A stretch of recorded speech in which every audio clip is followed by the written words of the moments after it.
Every time I come on this stream, I've got to sign in every time to get everything bloody working. So bear with me while I get everything set up here. And then I'll explain what I'm going to be doing.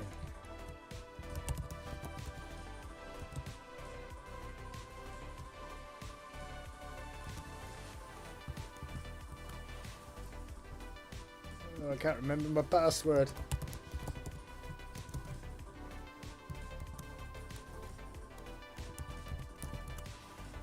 No, I hope it doesn't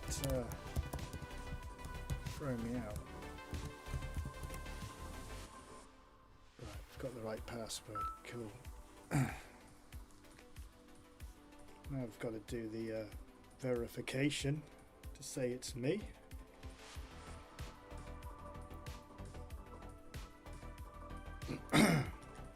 Yes, it's me. Right.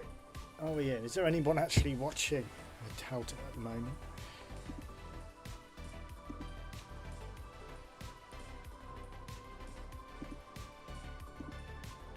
Okay. It says we've got 2 viewers.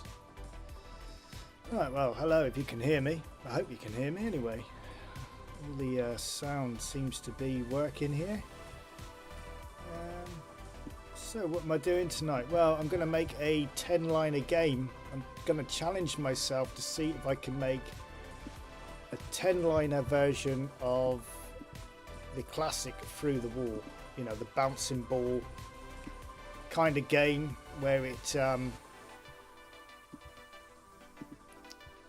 has to hit through a wall. That's what I'm going to do. I'll just getting myself organised here at the moment. Not a planned stream again, just felt like doing something tonight. I am planning on coming on tomorrow, but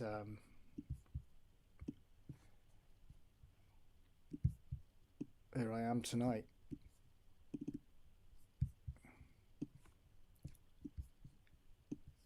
And maybe you guys can help me do this as I go.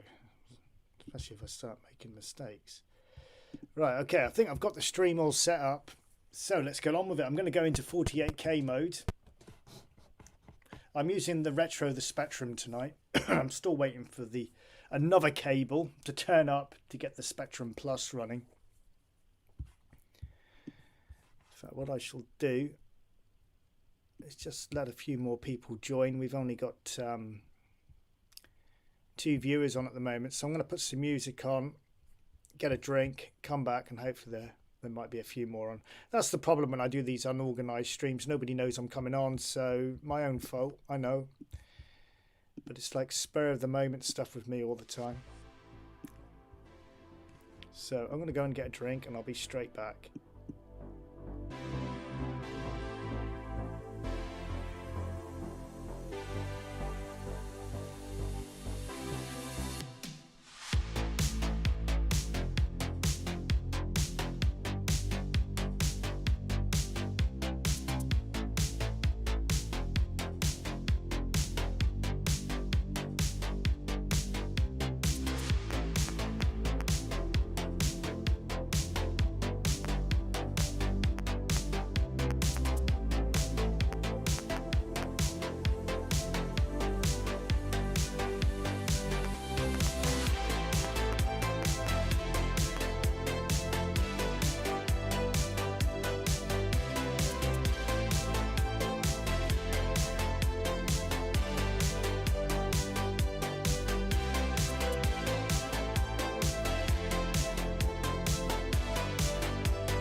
Okay, I'm back.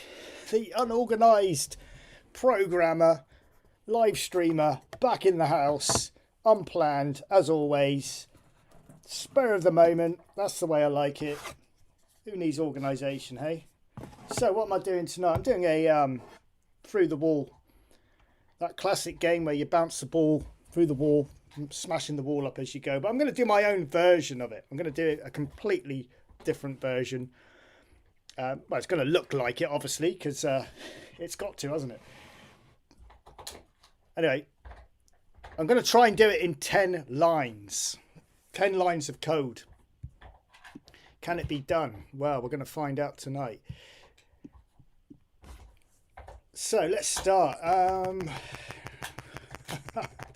It's all right saying what's that. I don't know how I'm going to do this yet. But, okay. So I guess, first of all, we should set... Sorry if you can hear my dog chewing her bone in the background. Let's put some music on to drown her out.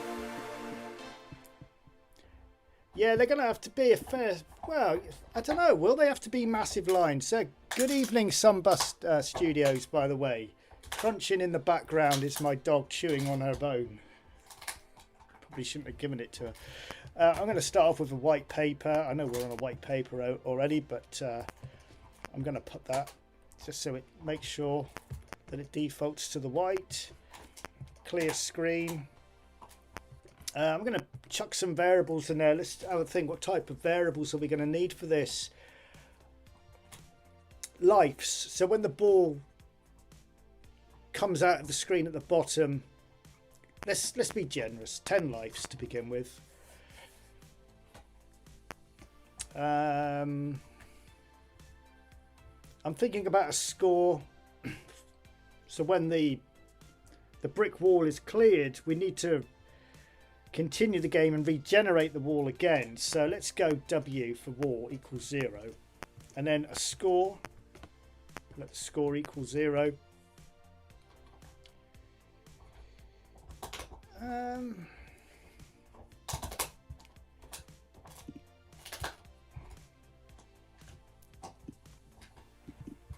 Just realised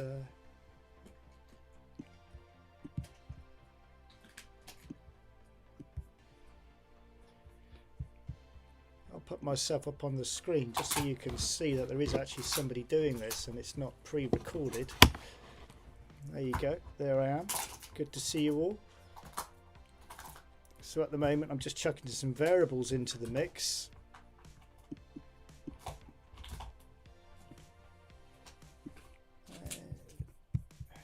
So I'm just sorting the laptop out at the same time.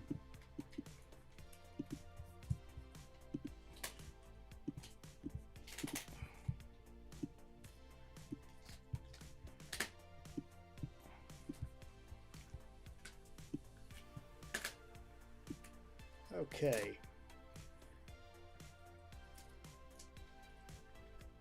I'm thinking about the ball, the movement of the ball now. So if we go the row, this is for my coordinates of the ball. I'm going to put it at 10, and then the column, I'm going to put that at 16.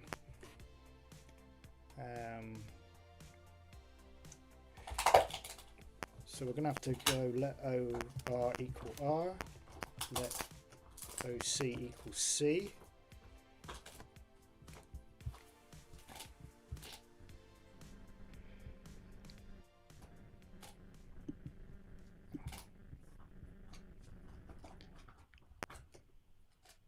Only 6 people watching at the moment. I was just sat here playing around on the computer and I thought to myself, I'm going to challenge myself. I'm going to it's a V for velocity of the speed of the ball. I'm going to see if I can make the famous Through the Wall game. And we're going to let H. Now I've already made a game like this before, which is already on my itch account, but I didn't do that in 10 lines. That was over, well, it was over 10 lines anyway. I don't know how many lines it was, but These are going to have to be pretty big lines, I reckon, to squeeze all this in. So we need to design the actual wall now, don't we? Let's get something up on the screen that represents a wall. I reckon if we did that in a loop, 4 f equal 3 to 8.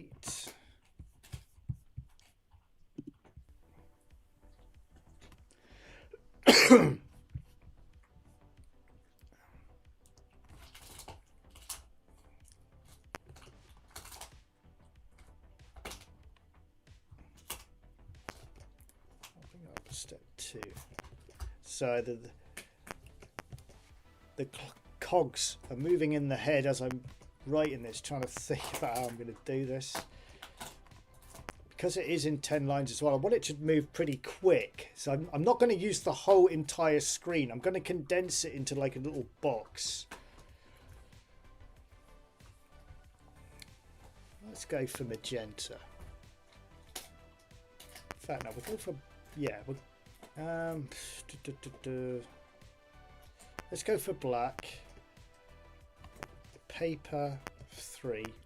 I might put some user-defined graphics in eventually, but for now I'm just going to use the X just to represent blocks. Like I say, I am going to change it to user-defined graphics eventually, so this could end up being quite a long stream tonight. Reckon about there.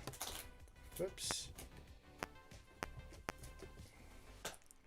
I've got to try and remember, so I'll try and squeeze all this in into 10 lines.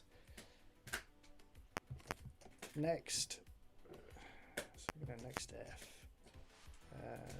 4.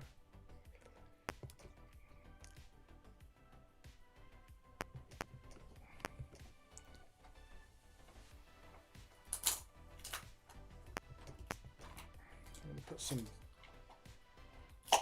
step.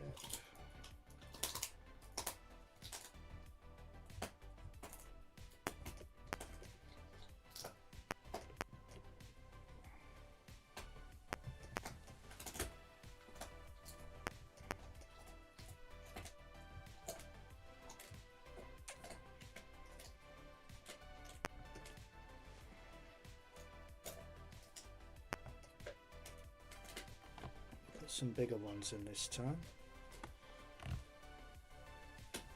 1, 2, 3, 4.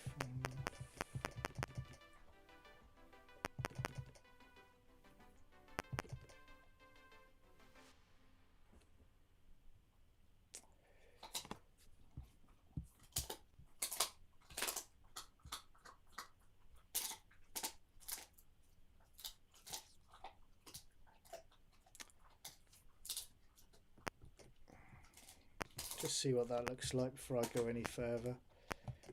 Next F. Alright, so I've got too many. I'm 4 too long.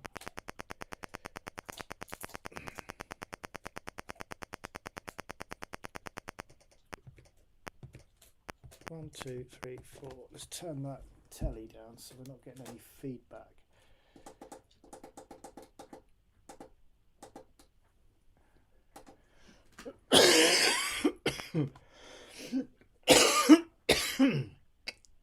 Still struggling with this bloody cough.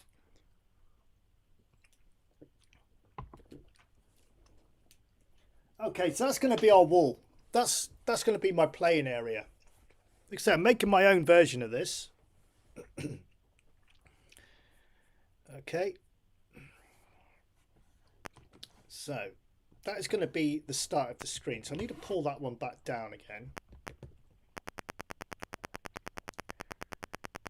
because I haven't put any colour in there. So I'm going to put that ink 3. I'm going to do it the opposite way around this time. Paper black. And we're going to have a pause there, and then it will just continue with the game afterwards. So there we go. Right, so we've got our wall. I want to try and get something moving in, like, you know, like the ball moving around now. So with the variables at the top, if we put let r equal r plus the velocity, and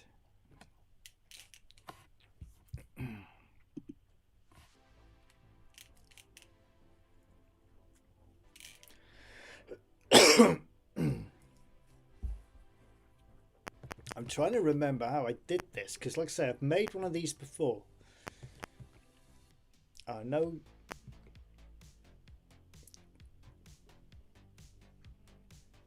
I reckon that there will. I think that is correct for moving the ball around anyway. So let r equal r plus v. Let c equal c plus h. So my r is my vertical, my row, and my c is my horizontal. V. Yeah. So v is the movement for up and down, and h is for left and right, so then we get like the diagonals moving correctly. So let's put k string. We need some movement in here. I'm going to put the movement in now for the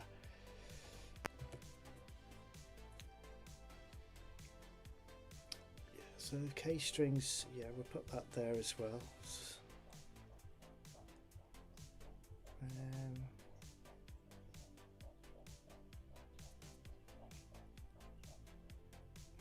I don't know whether just to use screen strings for now and then change it to ATTR when I introduce the graphics. I just want to try and get something working.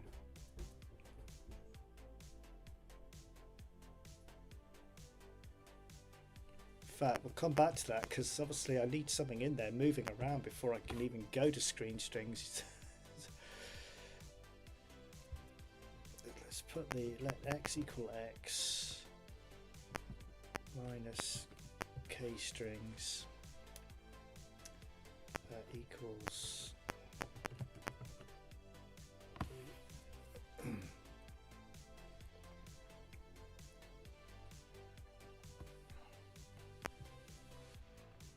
and x is, so if we look above there where my wall started, so it was at line 10, position 10, sorry, not line.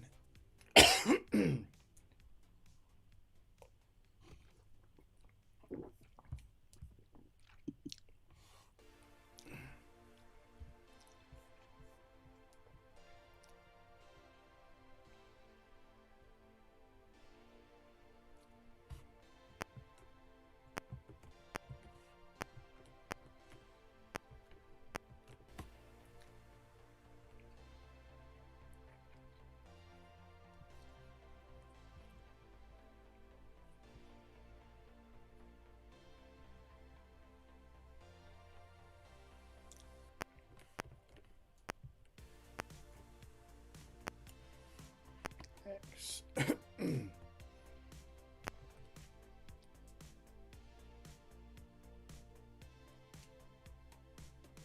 There's 7 people. I'm actually using the laptop screen tonight for the code rather than the main monitor, just because it's a bit easier, because I can look at that and read any comments at the same time rather than my head always looking in the wrong place.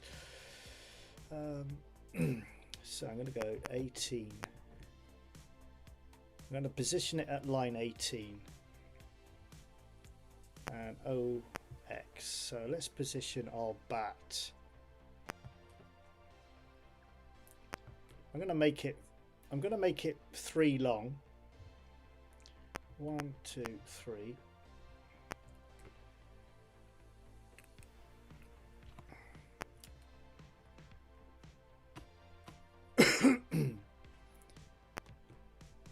now we've just got to do the footprint for the O position so that we don't end up leaving a trail behind us when we're moving the bat.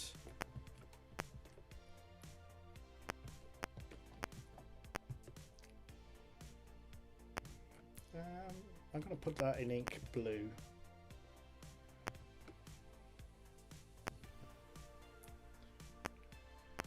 And let's use our graphics that we've got available to us. So 1, 2,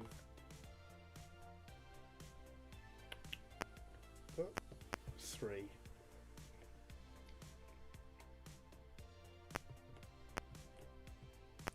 And then we put let OX equal X. Yeah, so I'll leave that like that at the moment. We've got a problem there. I forgot the bracket.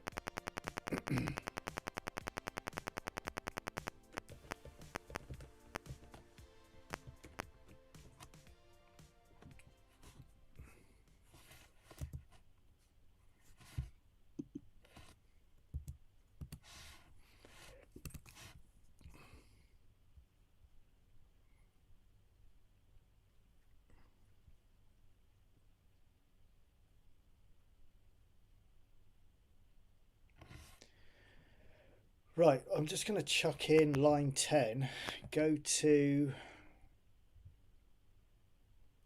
3, and now there we go. Now we've got our little bat underneath our wall. So all I've got to do now is put the ball in, and the stream would be over, and I would have done it. Yeah, I'm staring at the camera because I'm using it as the main monitor tonight. It's just easier because, like then, I was able to read your comment at the same time. You see, it's all a bit of a learning curve. This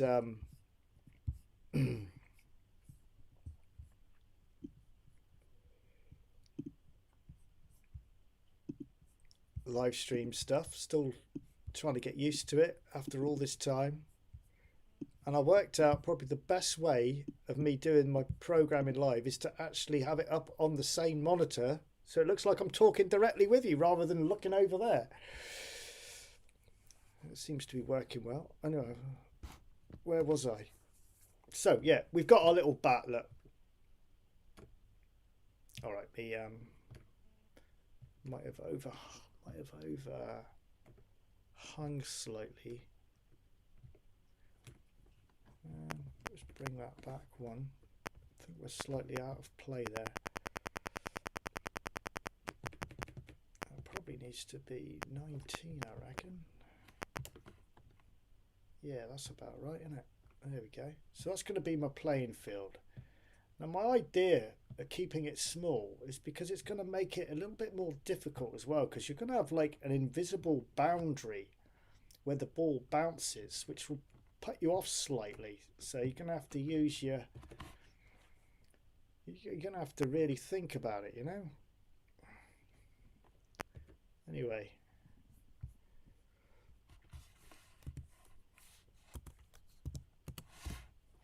so we're on line 5 already, and I've only got 5 lines left to go. So I need to get this ball moving, don't we? So if C, I'm thinking about where this ball is going to strike the side of the walls now. So if we go, if C is less than 11, so that's the side of my wall, so the ball will hit the side of the wall and rebound off. Or C is more, so we're going the other way this time, and that will be 20, because my bat, I put my bat at 19 because I've used 3 spaces, you know, 3 blocks. So let's go 20. I might have got that wrong, but we'll try. If C is less than 11 or C is more than 20, then let H, because that's our horizontal movement, minus H.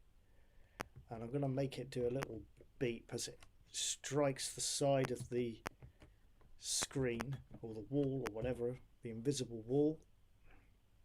So that will have sorted out that direction. Now number 6 will be exactly the same, kind of, but this is for the other direction, going upwards.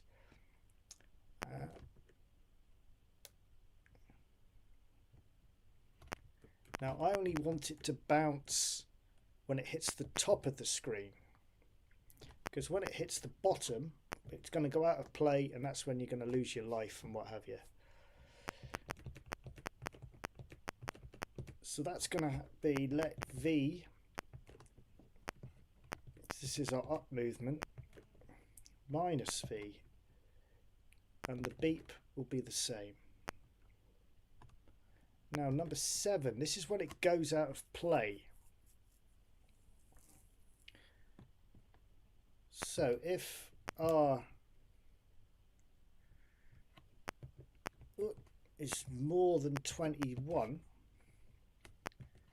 then I'm just going to get it to stop for now, and then I can worry about how I'm going to respawn it and how I'm going to do the end of the game or whatever I decide to do.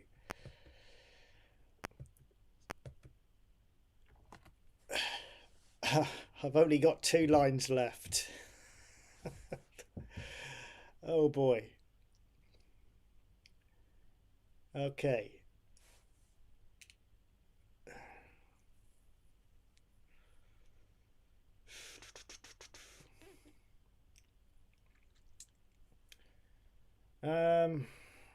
Let's get the actual ball up on the screen. I'm going to put it at number 9. And the reason why I'm putting it at number 9 is because any collision detection is going to be above that rather than below it, so that it detects the collision before it prints.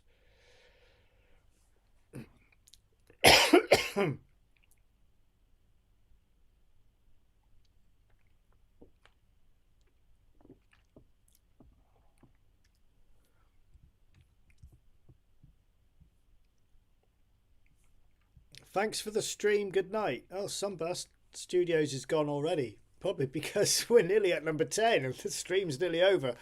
Well, it's not, is it? Because we ain't got nothing working yet. So I wouldn't go just yet. Let's go OC.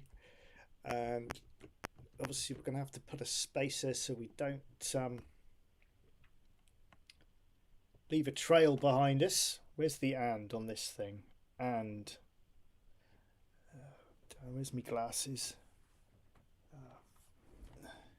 Where's my glasses gone?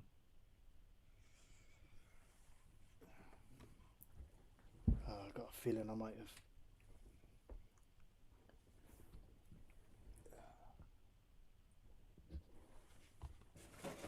I've got a feeling I might have knocked them down behind the bloody table. Oh shit. Not on top of my head, are they? And where's the and button? Put some lights on. Oh, there it is. Right, okay. I've lost my glasses. I don't know where my glasses have gone. Bugger. I had them earlier.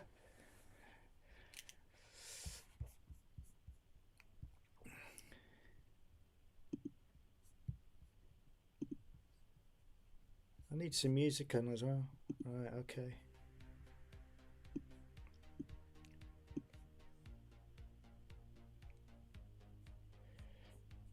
You're still there. Good, you're still there. Good. I knew you would be. I knew you were teasing me. Right, so yeah, I'm putting the ball up on the screen now. Right, okay. So number 9, right, let me just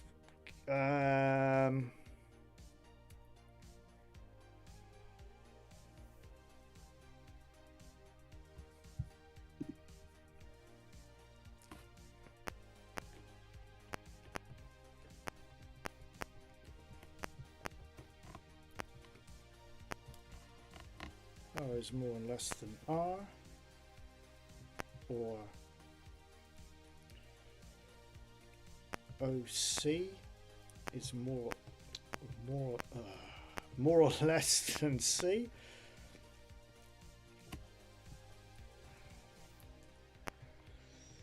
At RC,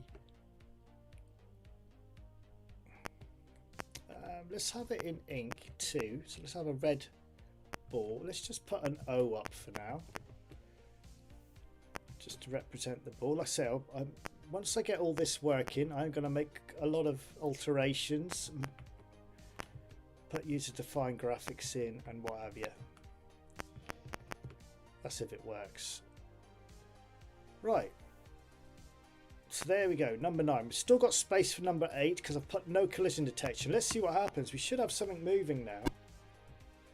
Right, that's because I've got the stop there. And at the moment, because we've got no collision detection, the ball's not going to bounce up. So what I'm going to do is just to test that it does work. I'm just going to put let v equal v minus v, because I just want to make sure that it is actually going to work. Probably should have been plus maybe.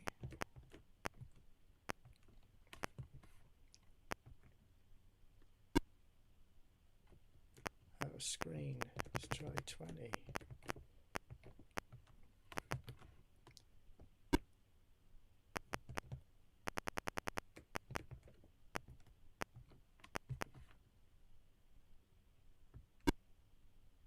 There we go.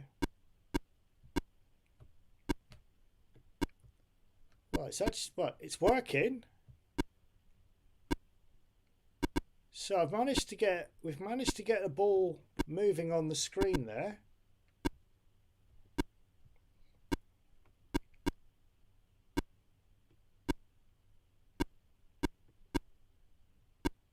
Right, okay. So good, that's good. So I'll leave that as it is at the moment.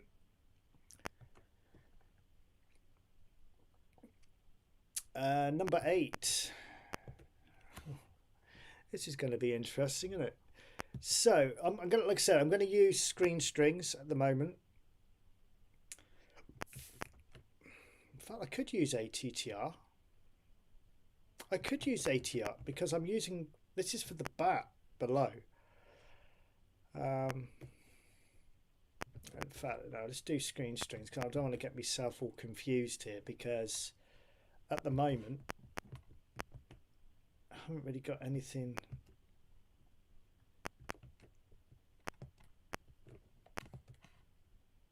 And let v equal v minus no, be lit z minus v. That's it.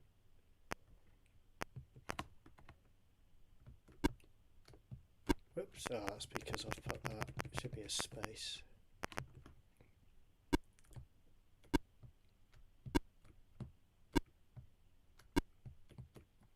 Right, I think it is hitting the bat. What I need to do is put that back to stop, just to make sure it is actually working when it hits the bat.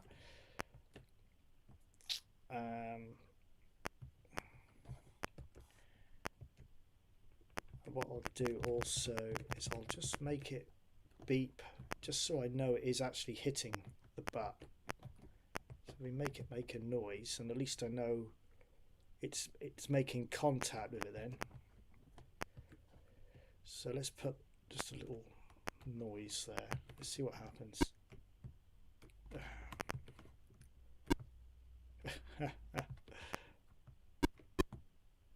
Yes, it's working.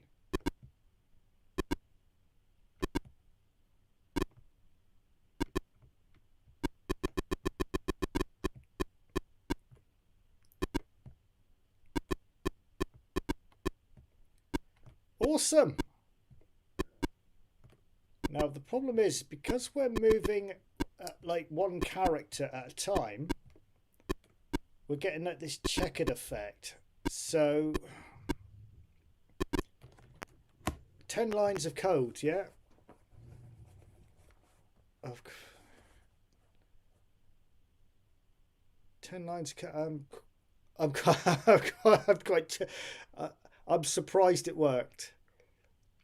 So now the problem I've got, like I say, if we run it,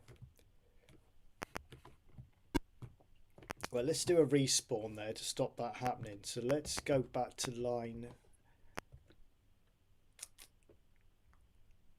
What I could do to get my user-defined graphics in, I'm just thinking ahead. If I put 9 there, if you look at number 10, we've got a go to 3 there. So if I put my go to 3 on the end of that line, that then frees up number 10 for user-defined graphics when I put them in later.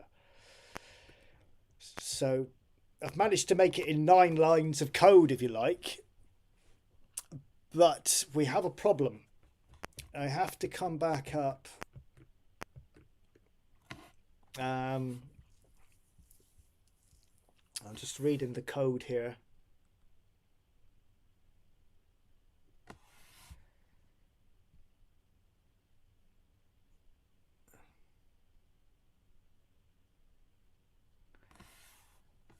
Yeah, let's go down to line 7.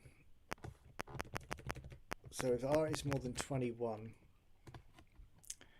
I'm going to let it beep.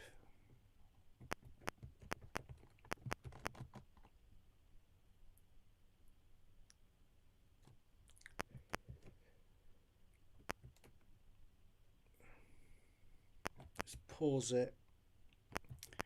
Let's just respawn the ball. So if I put it at 9 and then put, we're going to put let L equal L minus 1 for our life because we lose a life. So if L equals 0,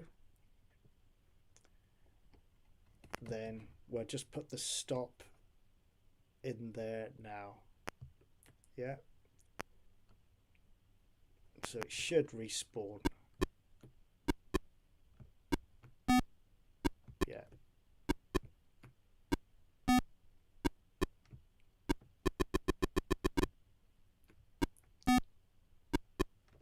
Pause doesn't seem to be working, does it? Oh well, not going to worry about that just yet.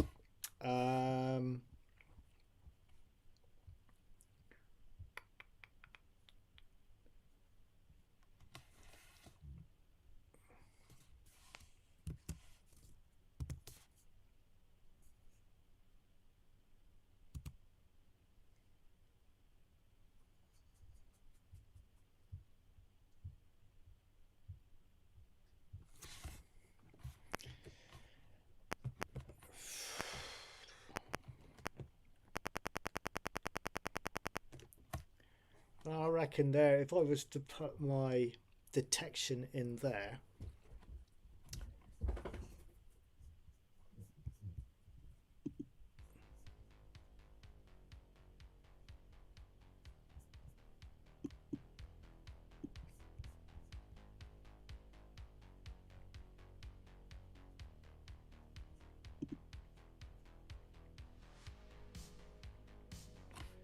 I'm going to put screen strings again. Like I say, we'll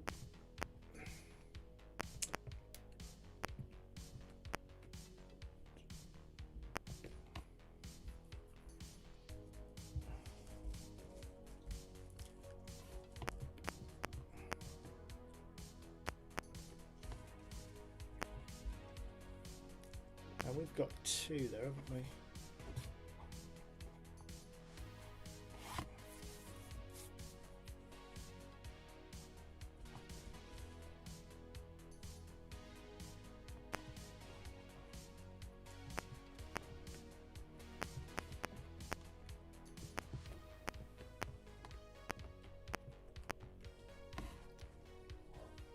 I could change it all to just the 1x really, and that would get rid of one of the screen strings. Yeah, I'll do that.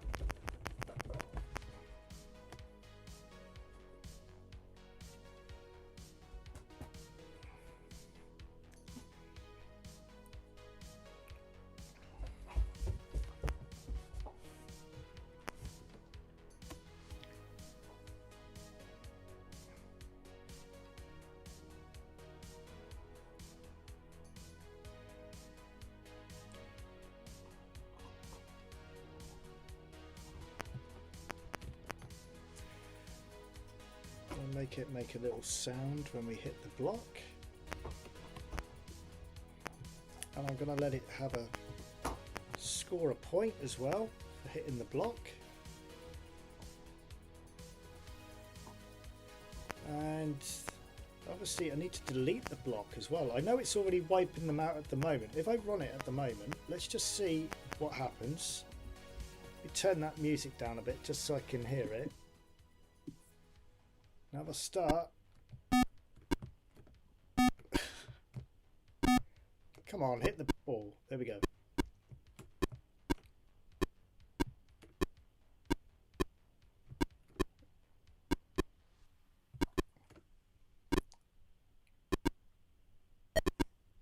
Yeah, it's working on the small ones. So the screen strings is working. I need to change them X's so they're all the same.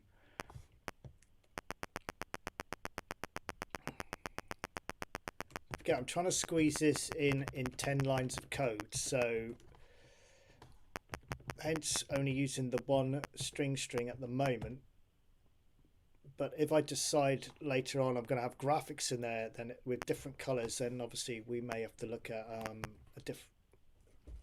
a different ATTR calling. So that screen strings is going to have to be changed because I've gone and used a capital X now. So let's change that.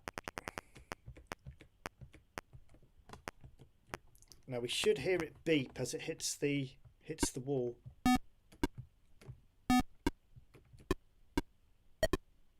There we go.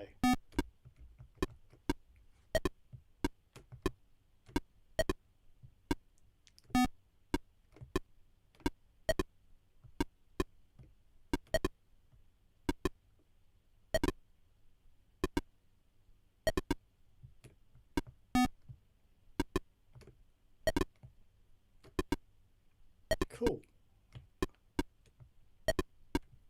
Happy with that.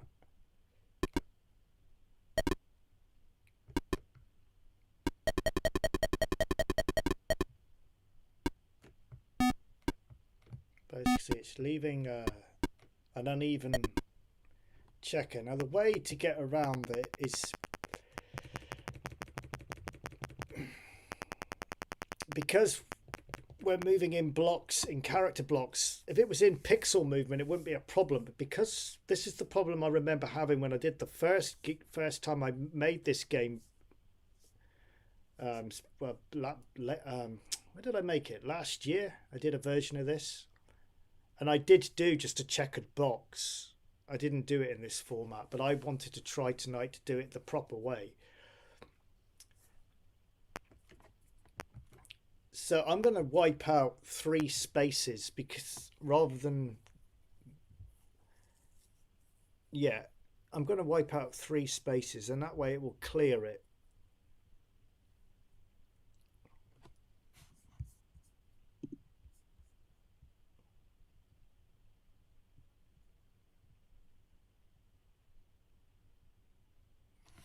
So if we go R,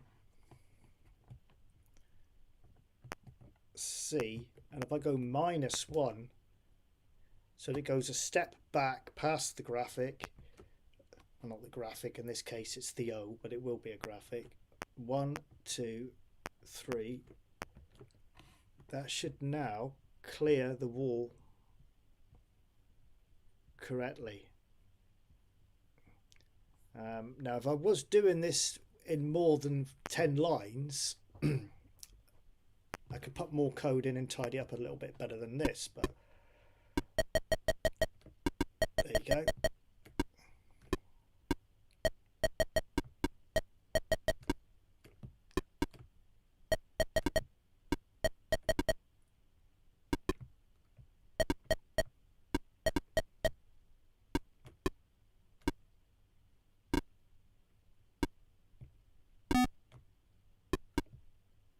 Could actually probably make it a little bit wider than what I've done it. Am I going to be able to?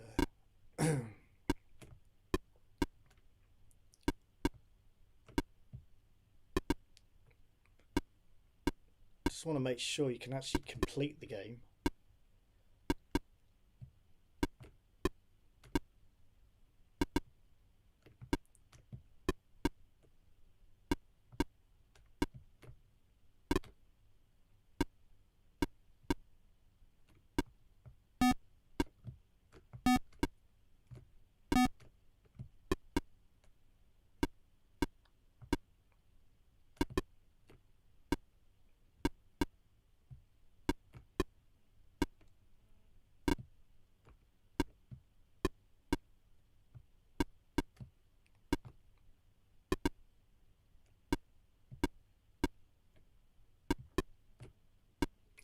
thought I was going to hit it then. Come on, I must be able to hit it.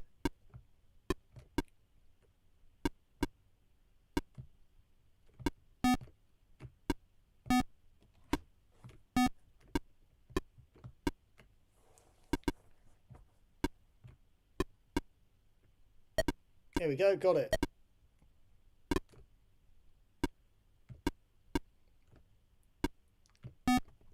Right, so at least I know it is possible to clear.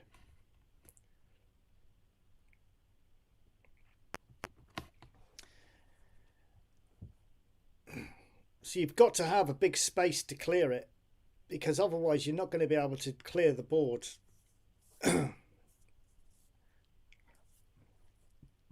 It's not like you can have two spaces either, because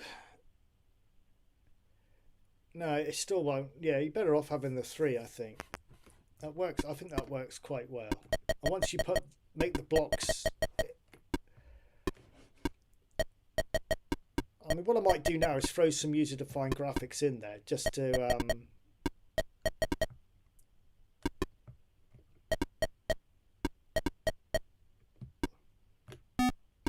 probably going to end up with the same pattern every time as well. Oh, I got it straight away that time. Cool. Right, so let's get some graphics going. Okay, so where's my graphics? Here we go. Can you all see that? So I'm thinking, where are we? Why isn't it interacting? Why isn't it letting me? There we go. Okay, so I'm just thinking that sort of shape.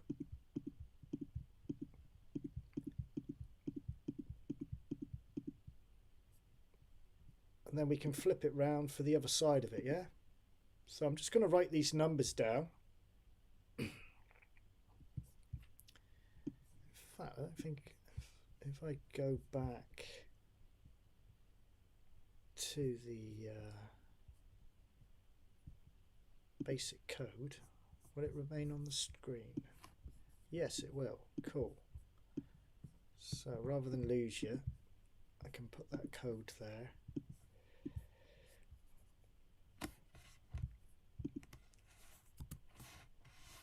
So like I said, number 10, we have space there. We have space now for some graphics.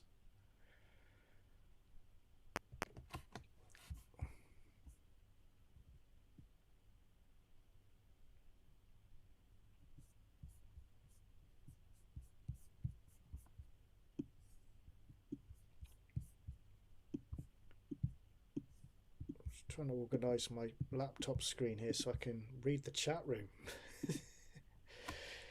Through the Wall kind of had this problem. You'd have those short half bricks at the edge that took hours to get, yeah. And I think it's going to be the same in my game, although I'm making a bit of a smaller version. Pete says maybe if the paddle is moving the opposite direction to the ball, when you hit it, the ball then gets a random -1, 0 or 1 direction. Yeah. The problem I've got, Pete, is I'm trying to do this as a 10-liner, a basic 10-liner game. So I get what you're saying, but it's trying to see if I can squeeze it in there, because obviously we're now out of room. I mean, I really want to put some graphics in there. By the time I've put my user-defined graphics in there, we're nearly enough done, to be fair. Let's just keep going and see where it goes. So I'm going to get rid of that rems, because obviously we don't need it now.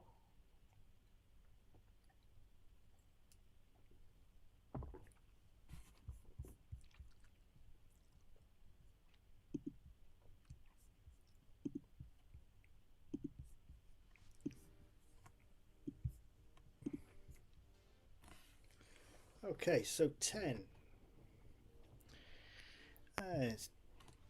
No, not data, is it? We want to do the loop first before the data.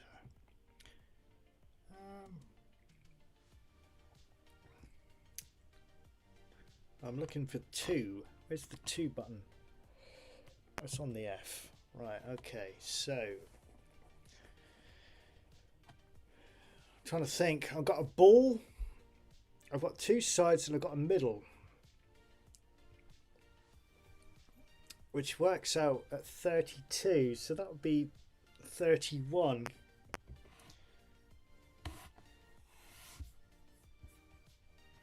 I'll just check my maths there. 8. So we've got 8-bit blocks. So it would be 1, 2, 4. 4 times 8. Yeah. So 4 graphics. 4 8-bit graphics. I worked that out to be 32. So we count from the 0. So it would be 0 to 31.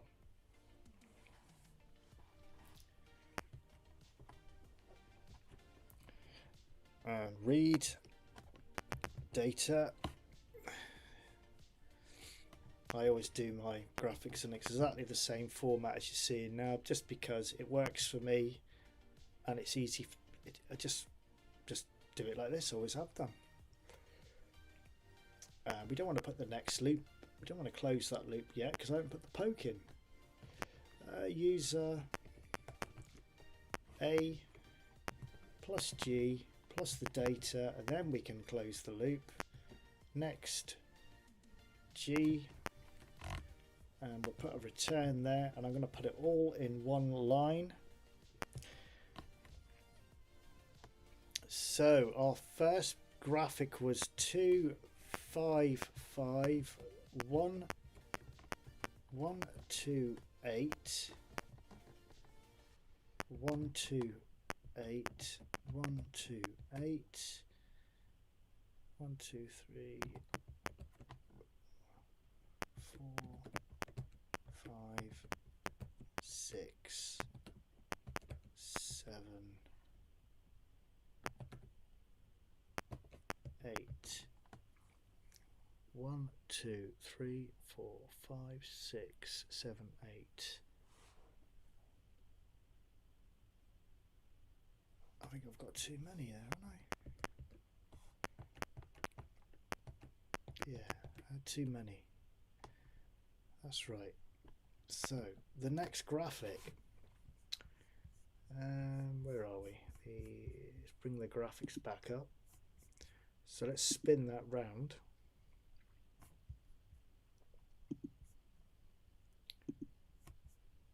So now we're going to be that way round for the rest of the block.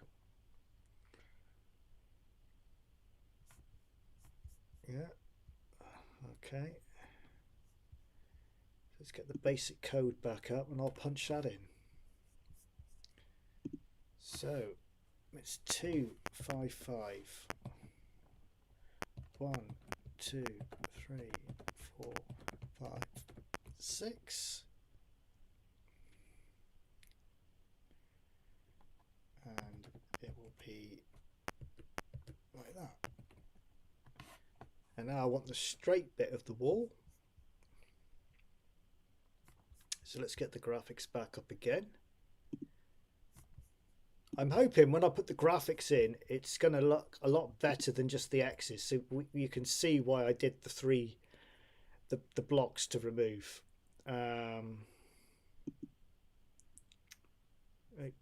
Interact. So I'm going to get rid of that line there. And that's all I want. So it will be 255. Let me get you back to the basic code.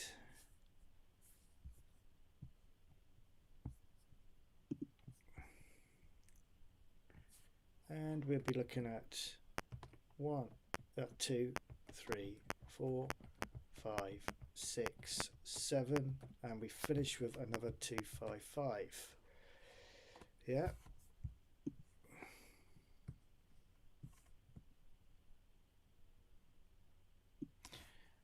Right, so now I'm going to do a graphic for the ball. Just as well do that at the same time while we're here.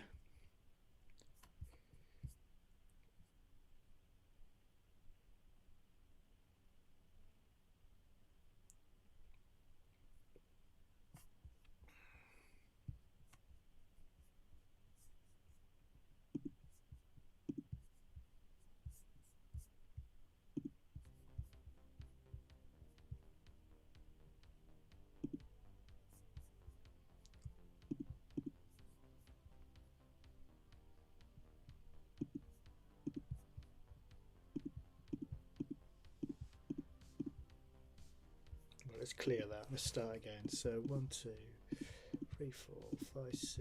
Let's make a ball shape.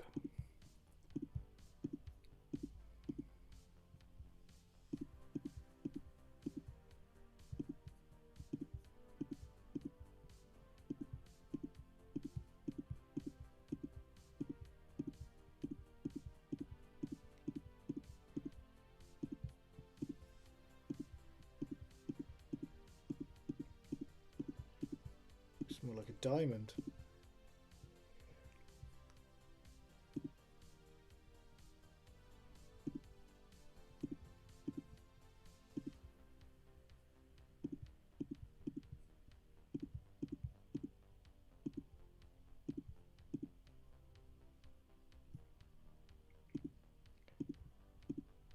There we go. That'll do.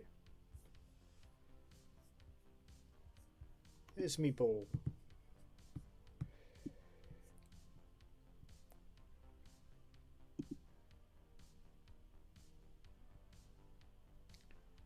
Right, I'm going to go for that. So let's go back to the basic code.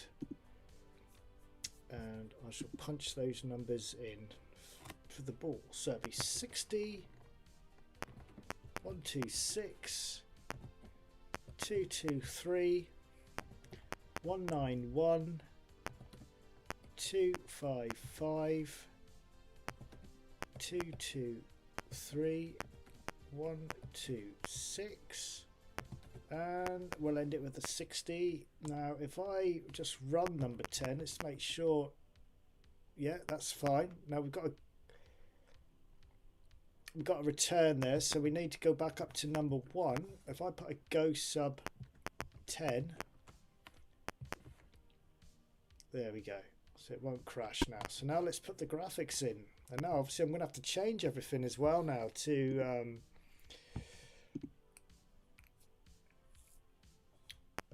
you know, get the screen string, all that's going to have to go.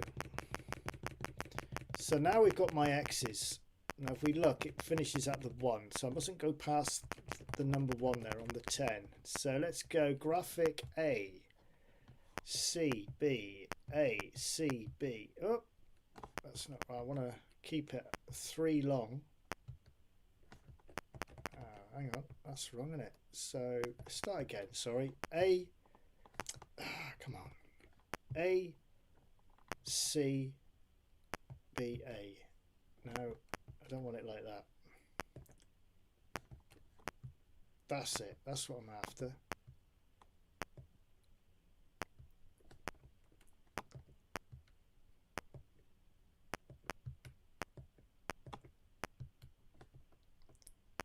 Okay, so that now we need to finish it off with graphic D. Not D, that's the ball. A, B, C. There we go.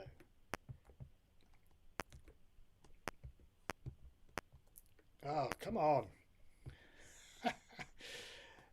B, that's the one I'm looking for. I've done the thing too slow, so I need to put another C in there. There we go. Finish at the 1. Right, that's that one sorted.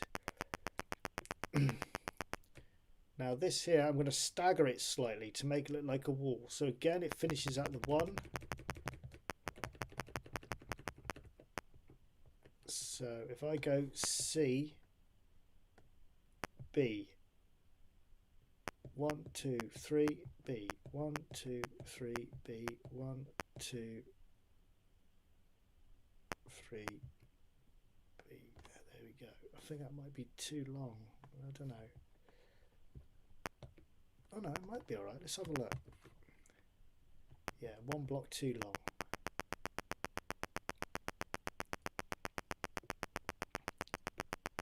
What I might do is, I might do this bit a bit different. As long as I don't go past that one. These could actually be A, C, B, A, C, C, B, C, C.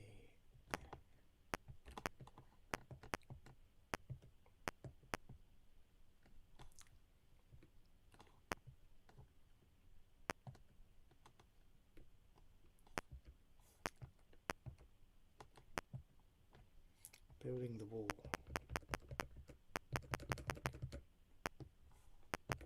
Make them a bit narrower at the end. What's that look like?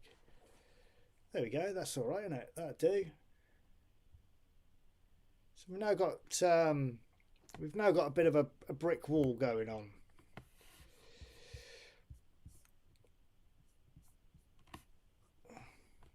Obviously, nothing's going to work now because we've got. I need to work out my ATTRs for this. Let's change the graphic on the ball. I like the colour, the magenta with the black. I think that looks cool. I like that.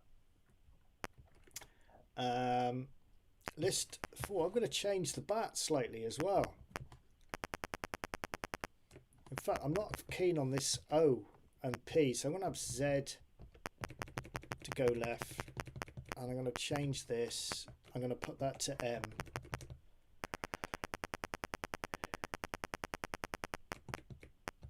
One, two, three. I'm going to go A, C, B. Yeah, what's that look like now? That's better. Of course.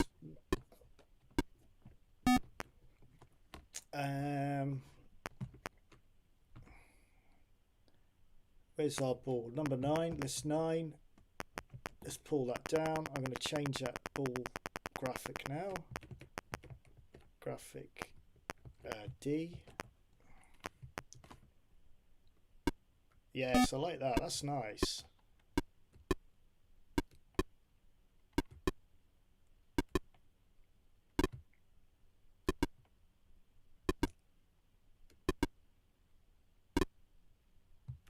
Obviously, nothing's working correctly because I've got screen strings working at the moment and it's not going to pick it up. List 8, that's where it actually bounces. So let's change that to ATTR. Now, this is going to have to be a number now. So white is 7 times 8.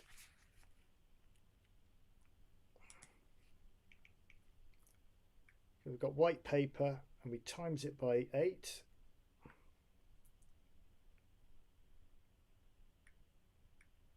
Give us 56. So I'll put 56. So if it's more or less than 56,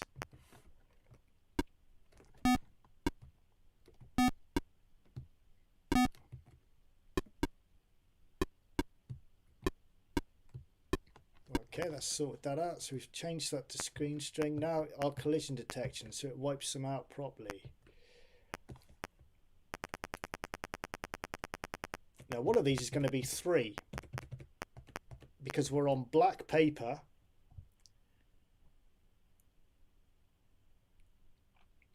with magenta, so that's an easy one.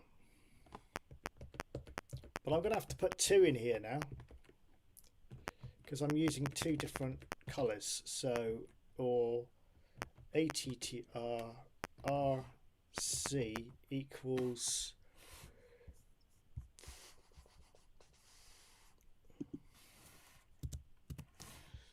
no, I'm just trying to think, what have we got here? We've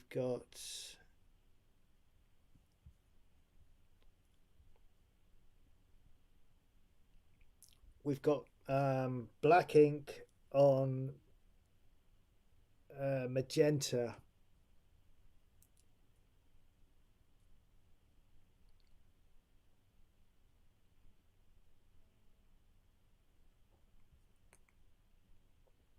So that would be, where are we? I'm trying to think now. 7 times, it'd be, so I'm going to have to get the calculator out. 3 times 8 is 24. So it would be 24 because black ink is 0. So it'd be 24. And I'm going to close that in brackets. I'll put both of that there in brackets. Now that should now work. Yes.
Now we've got the problem of trying to hit the other blocks. Here we go. Oh, no.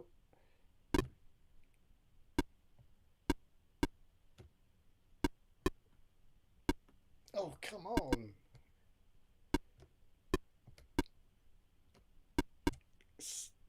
Oh, so close.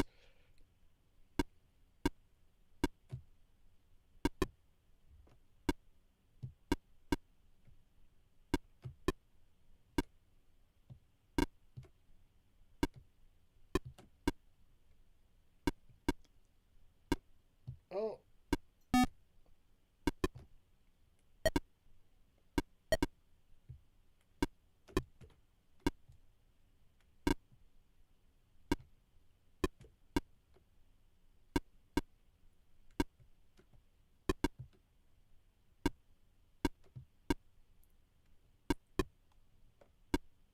Oh, I thought I was going to get it then.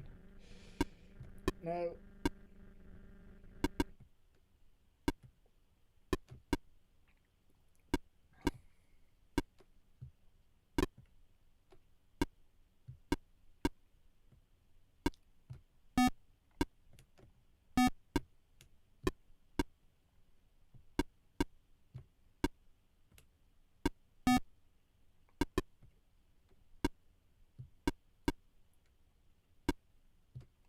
Hang on a second, a minute. Hang on.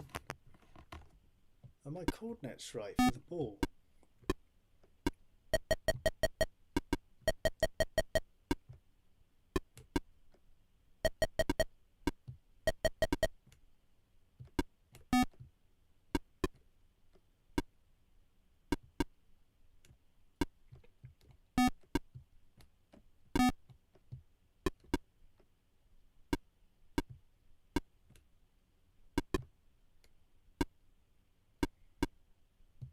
We had it working before I changed it to graphics, so...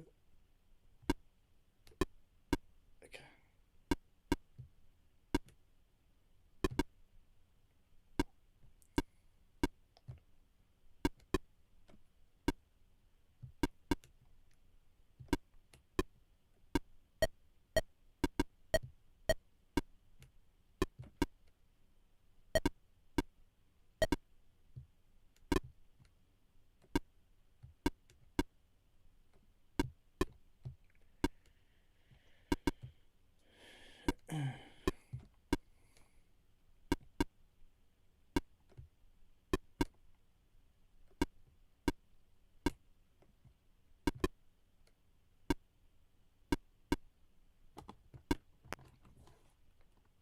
What I might do is let it go, change this to 21, let it go over a bit more. Maybe that'll help it. Yeah, I think that's what the problem was. I put 20, it should have been 21.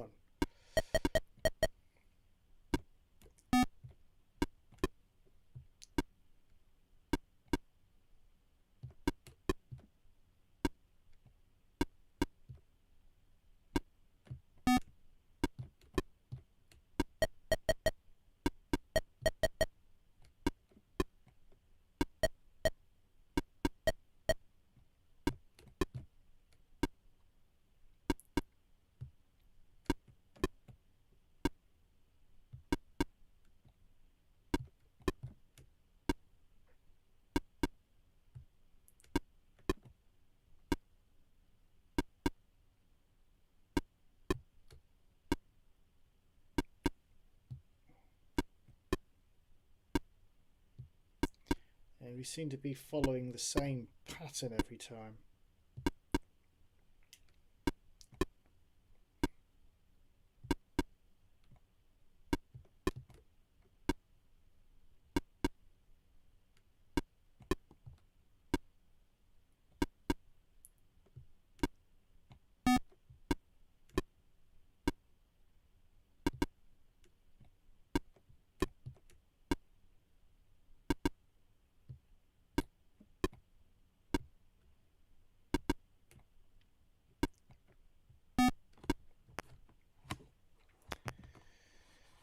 So 10 lines of code I'm trying to do this in, and at the moment I've done the 10 lines. It does need a little bit of tweaking because it's following the same routine all the time. God, I get a neck ache. Or either that or it's just my bad gameplay.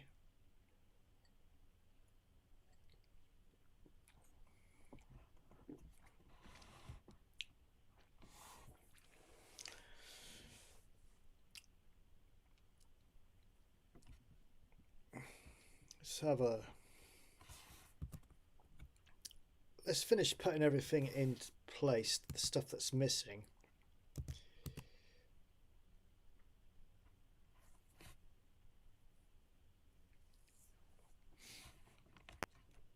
Just looking at the code here now. As you can see, I've only, if I just run it again, as you can see, I'm not using the full screen. I decided I'm just going to have this block in the middle on my version. So we've got like invisible walls there, yeah? So I thought maybe we could have just a little bit of code just to show where the walls are before the game starts. I'm just going to chuck it at the bottom of this style. I know I'm making the lines longer, but I'm not emptying. It's not like I'm entering it into any contest or anything, is it? It's just having a bit of fun with it. So I'm going to get rid of the pause 0 there. I'm going to have to use it. I'm going to put 4J because I've already used H and I've already got F there. I'm going to go 1, 2, 3. 4F equal 0 to 175. What I'm going to do is I'm just going to put some plot lines either side of the wall. They're going to show up at the beginning of the game, then they're going to vanish when you start.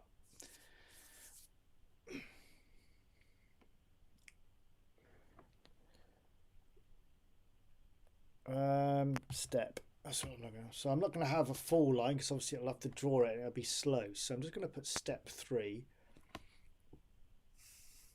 So we get some dots. Now obviously I've got to work out where to plot these. I'm going to put it in over 1 because obviously I want them to disappear as well after they've finished the loop. So I'm just going to put 70 there and see where that goes. And then on the other side, I don't know, it's going to be,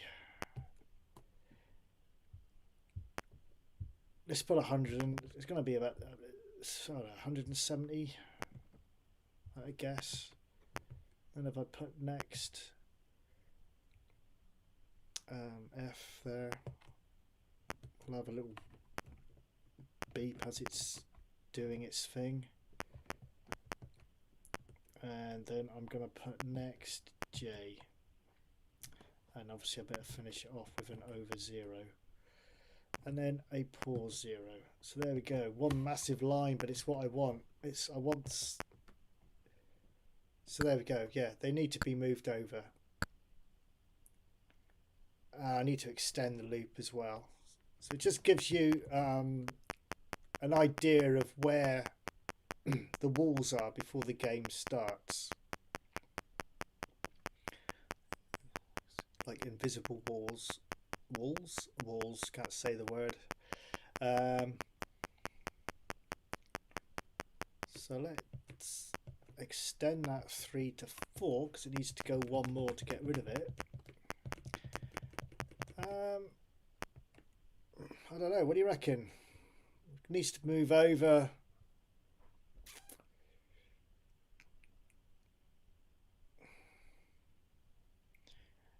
I reckon that's probably about 10. Let's put 80. Maybe 10 pixels long. And put 80 there. Oh, what far off was I? I could come back a bit. 78, I reckon. 70.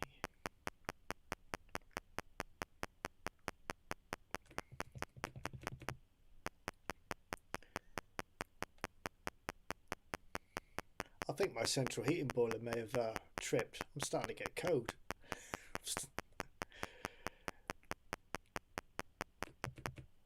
Ah, right, gone past it. 70, yeah, that needs to go back. I'm going to put 78, and I'm going to put this one here at 178 as well.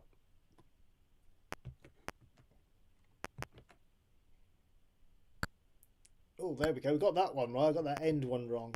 So we're almost there. You can see what I'm doing. It's just to give the player some perspective of where the wall is before the game starts, so you can see where the ball bounces. Basically, I'm not going to leave the wall in play though.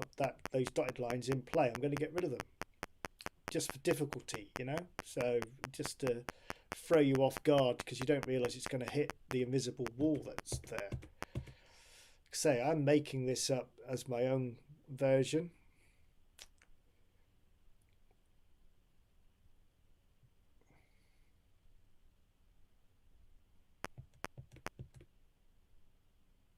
So if that's 78, and maybe that should be.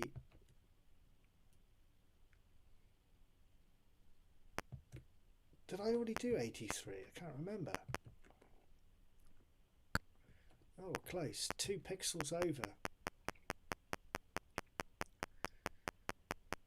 83, so 80. What was it? Where are we? 83, wasn't it? 83. 84, 85, I reckon. 80, because yeah, I want it 85. Yeah, that makes sense. 85 there. So that hopefully. There we go.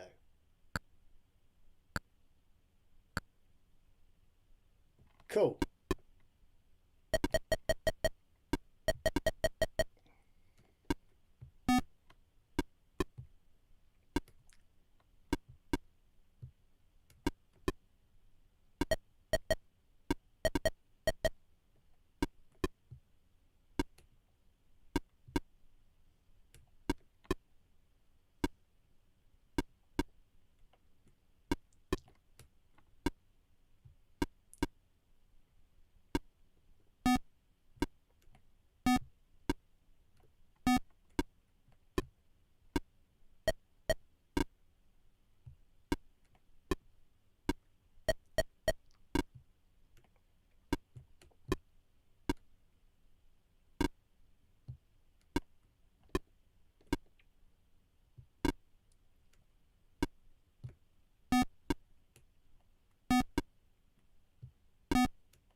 I think what I might have to do when you miss the ball is perhaps just respawn it, or do a random respawn, so then you probably got more of a chance of getting these off, you know.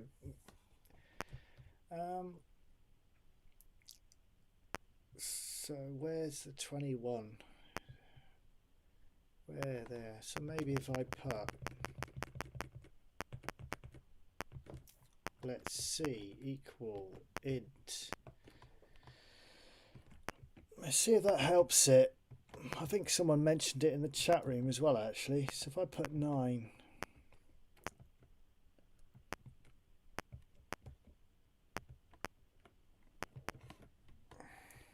Plus 12.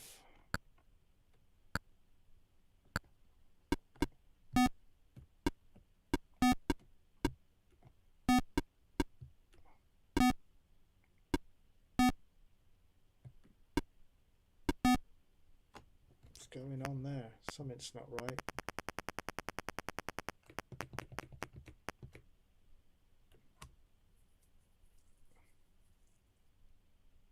Oh, I've put it in the wrong place. I've put it in the wrong place. That's why. It should be there.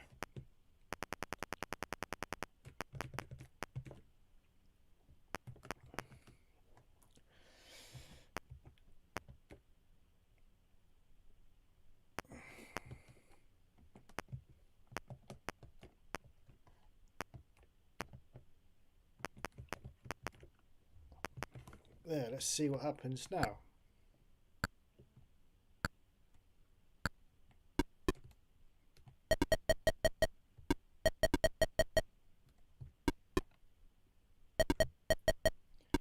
I'm thinking maybe put that respawn when it hits the bat instead.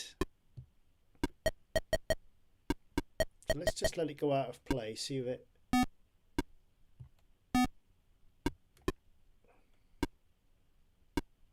Right, let's let it go out of play again.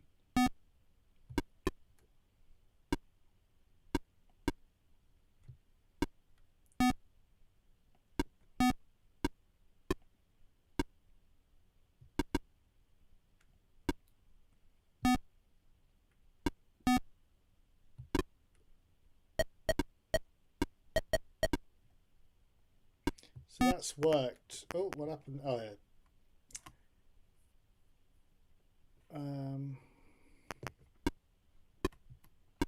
What happened then? I didn't see what it said.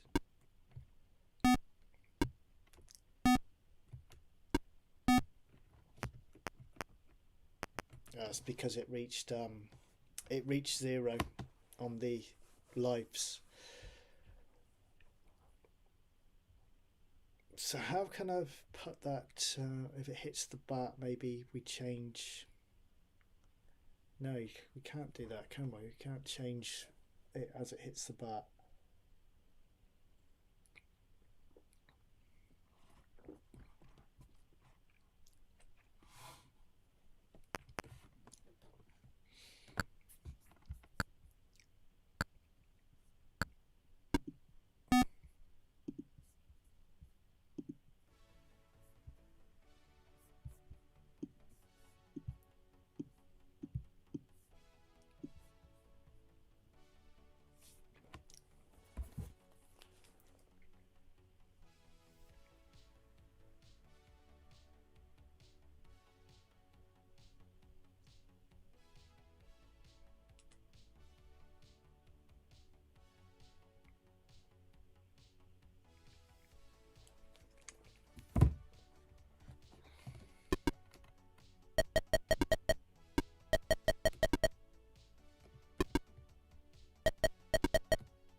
Oh, we got the same bloody pattern again.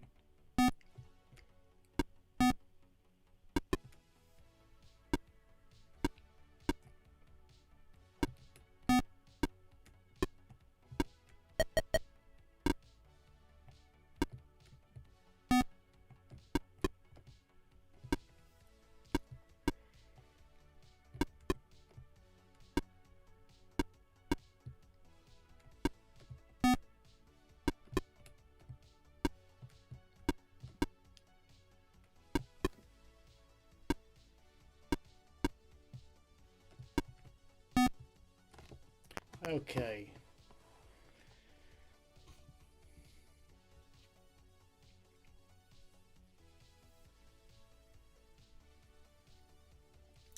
You want to see my vintage watch collection? I will be putting up a little bit of a flyer tomorrow, because I will be on tomorrow night. It's a big USB 50 thing that I want to share with you, and if you like, I will get some of my watches out and I'll show them to you.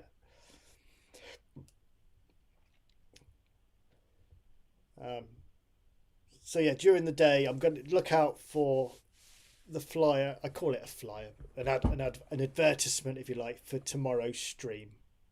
I will put it on my YouTube community post and in all the other social media sites I'm on.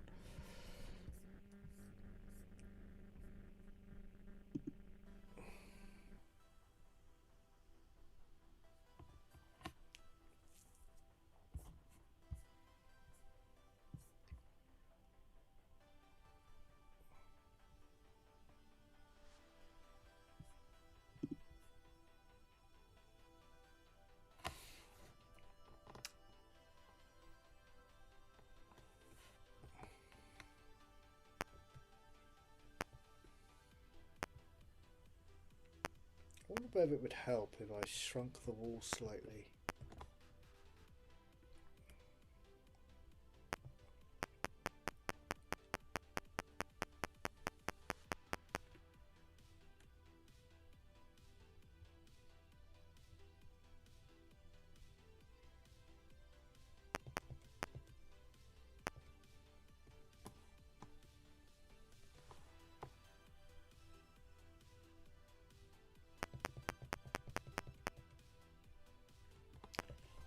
Oh, this bit here is too long. It should have been 3 blocks.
One more block.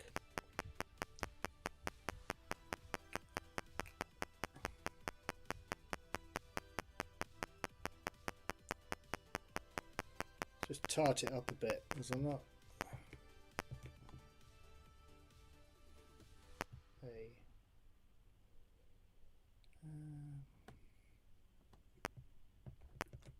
That's it. So now that line needs to come over. The guideline.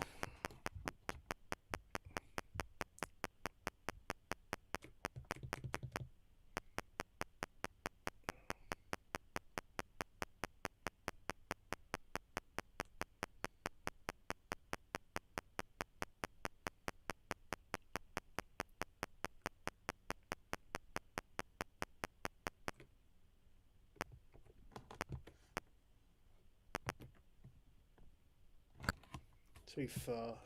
5, 6, 7, 77.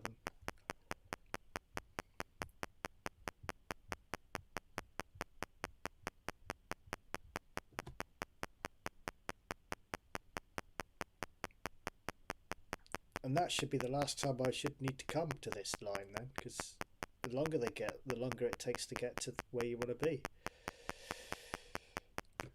So 177. Oh, now I'll put the guidelines in where I want them. Yeah, I prefer that wall. Right, so now I need to change that override on the ball so that can go back to 20 again. And has that made any difference now, just making it smaller?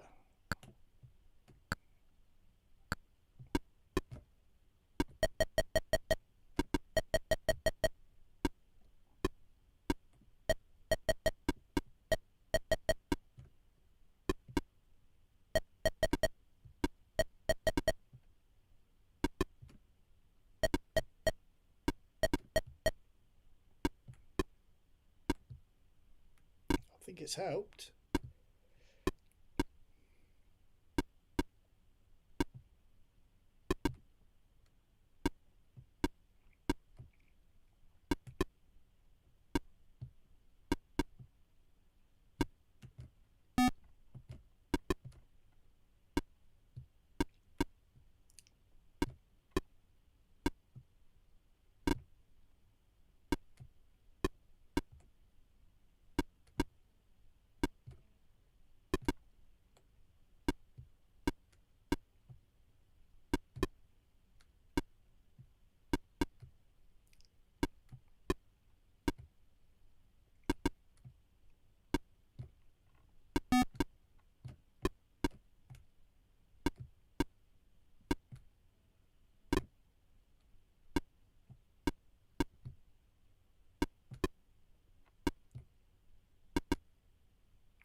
It's not going to hit it, is it?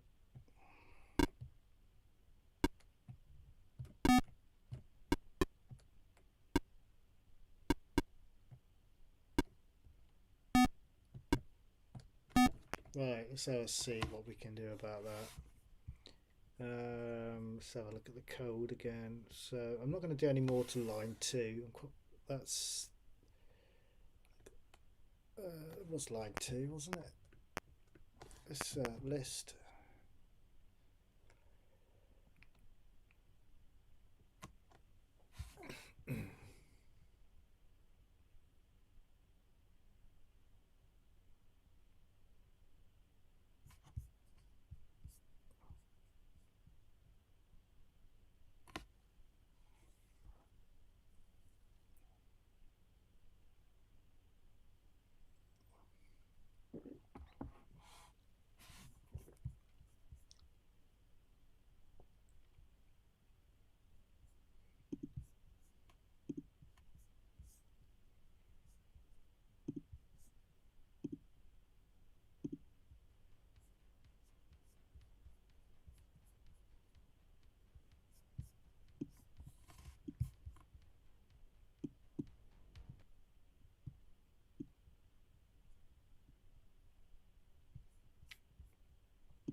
If you're looking to ensure your place, Sheila's Wheels are Super 8s. We've got an offer that astounds. Get a gift card for £40 for brilliant home insurance deals.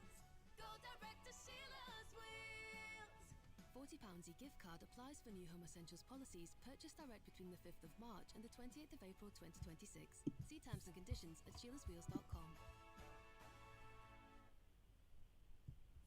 What the hell was that? Where did that come from? Take your playlists anywhere with offline downloads, or play your song of the moment again and again with unlimited repeats. Get all the music without hearing audio ads on Spotify Premium. Tap the banner to learn more. Oh, it's because what I'm playing is on. But I'll end up getting copyright strikes now.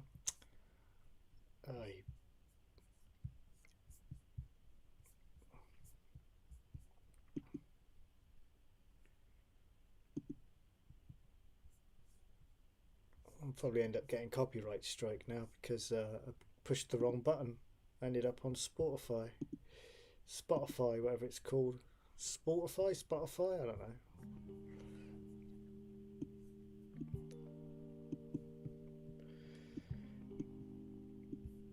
Right, so what to do with this now? So we're still not taking out all of those walls properly, are we?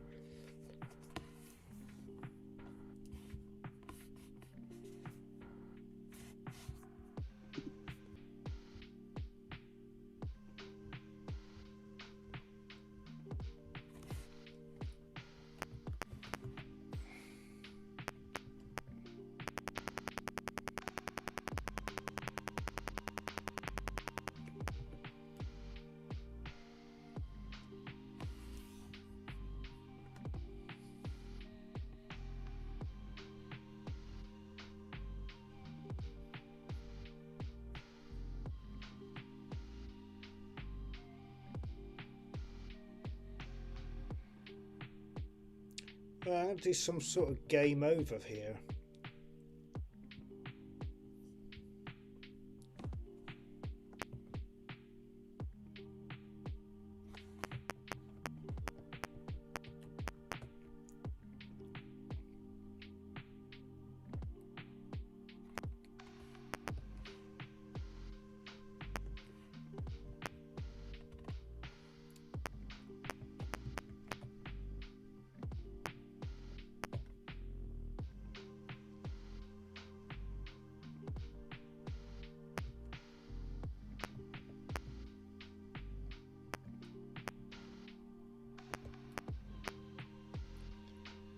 Right, so at number 10 the wall starts, so I'm going to put tab 10. We're going to... Oh shit, push the wrong freaking button. Before I do that, let's save this because I'll call it wall. No, that hasn't saved.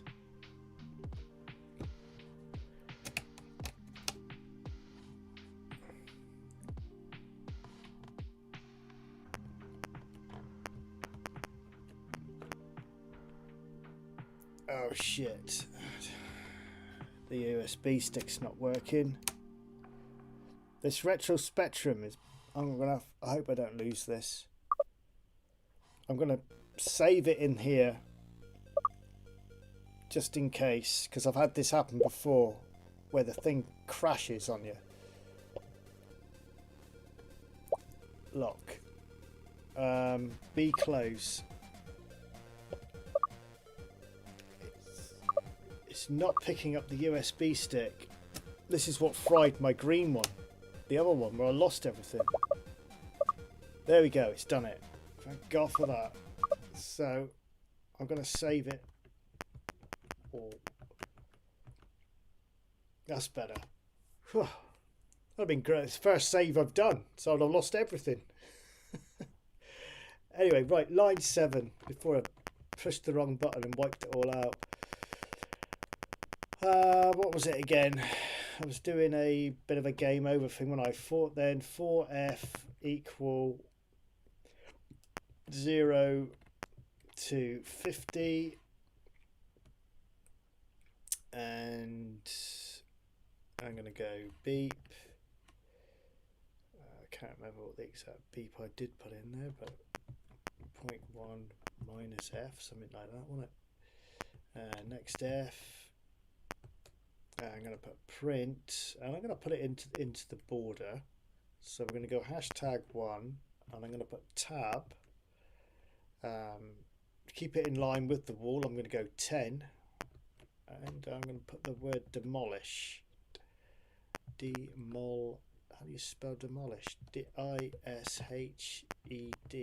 Demolish. That's right. Correct me if I'm wrong. And I did put a W in there for the wall, so we know how many we've destroyed. I'm not going to put and that will tell us how many we've done. And then I'm going to put a long beep. 1. Let's do a 15. And then we're going to go clear screen. And then we're just going to run the program again. That will be our game over. Now when we score, the scoring, where's that other ATTR gone? There it is there.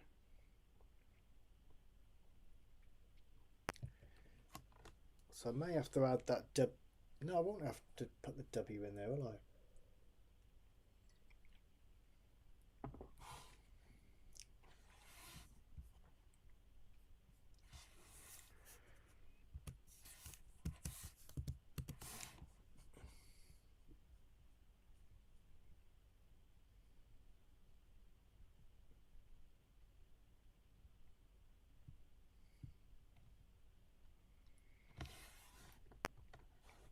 I can't put it there because I've already got an if. I need to put an if statement somewhere. So I've got room here because I need an if. I need to put an if in there. So if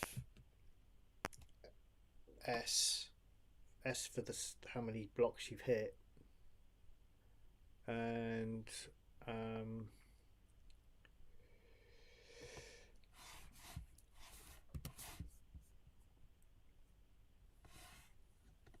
so how many blocks have we got? Is it about 32, 36? Because I've got 10. Let's count them. So I'm going 3 to 8, and then yeah, so it would be 30. F starts at 3 to 10, so that'd be 36. Put equals 36, maybe? I don't know.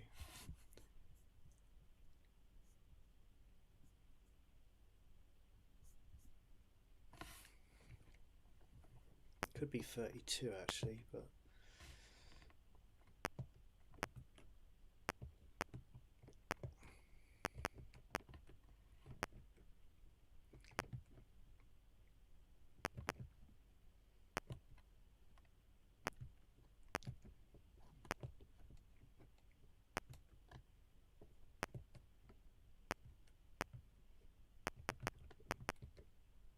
so I'm going to let the W equal 1 equal, so the W equal W plus 1, that's because we wiped the wall out. And then we need to reset the block scorer, and I'm going to also respawn the ball as well. I'll get everything in place, and then I'll try and tidy stuff up that isn't working quite right. And then we're going to go to, we want to go to number 2.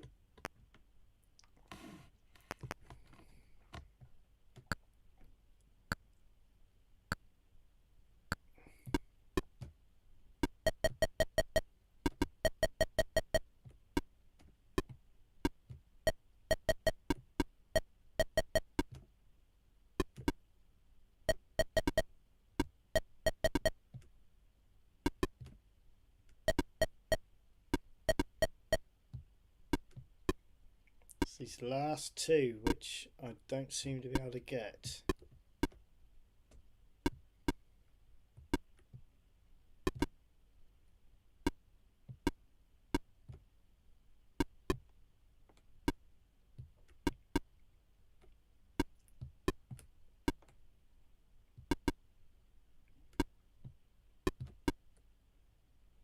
Oh, I got it. Cool. So it is possible to get them, and I got my mouse right as well. 36.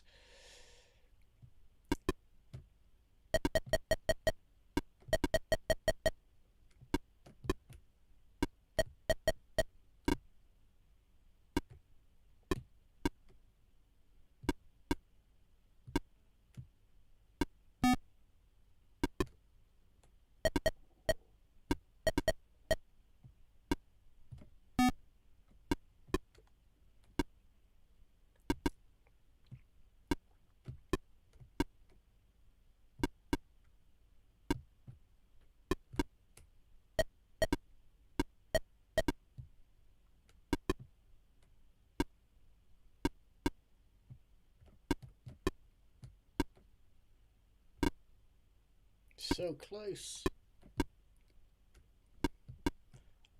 I have noticed if you kind of move the bat as it's bouncing, it sometimes does help. Well, we hope.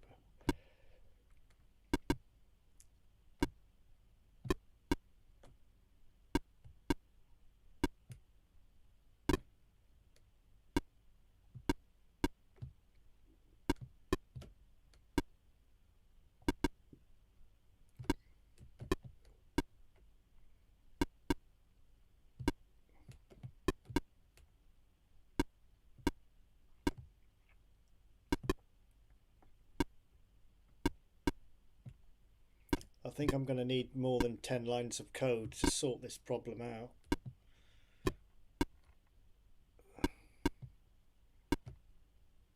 I don't think I'm clever. Well, I don't want to put myself down, but I don't think I'm clever enough to get it all in 10 lines to sort this out. I think what needs to happen when it hits the bat, that we have a little bit of a random change of direction now and again to help you get the remaining blocks. But I don't have enough lines in the code to do that because I'm trying to squeeze this in 10 lines. I mean, I have got that random call in it now. When the ball goes out of play, it will reposition it in a different place, but that means you've got to lose a life to do that, and it doesn't always work.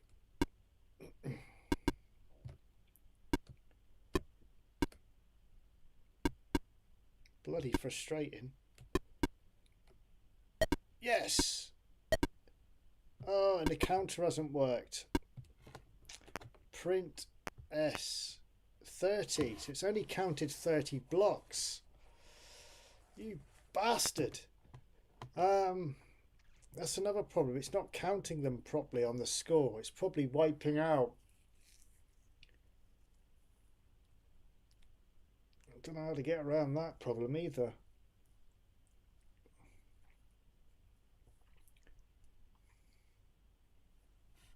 See my message above about line 8. Okay, I'm scrolling up. Right, okay. Alex does his. Was that red magenta strobing? I just saw that was too much. Right, I'm scrolling up, trying to find it. Or have I gone past it? I'm trying to find it, Mr. Bootleg. We'll need a restore 10 on line 1 if you are running the program again in game loop. I'm not actually going back to line 1, but I will put, well, I am because I'm doing a run, but yeah, but we will put a restore there. Won't hurt, will it? Now, what were you saying about line 8? Is this the piece of code you think we need to change? So you've put, where have you put it? Fix the reflection angle based on where it hits about. Yeah, that's what I'm trying to do at the moment. See my message about above about line 8. So let's go see if I can find your message.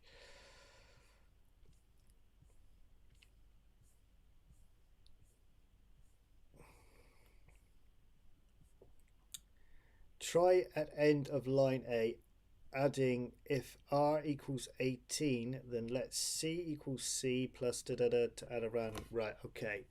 Yeah. List 8. Whoops. I'm in 8.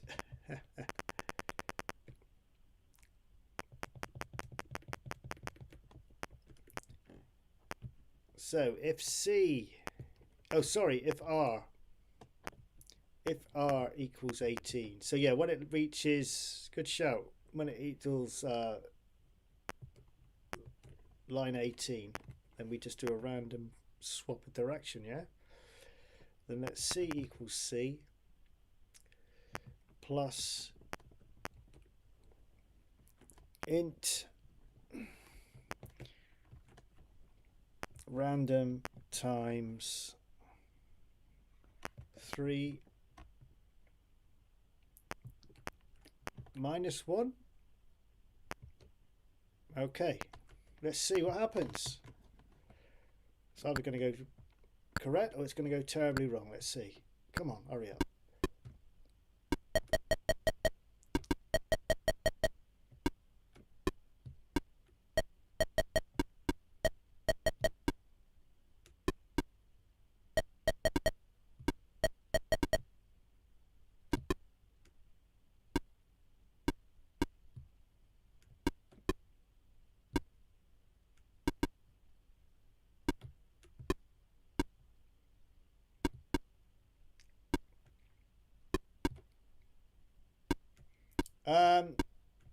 R equals 18, that's going to be past my bat then. So you're saying if it goes out of play.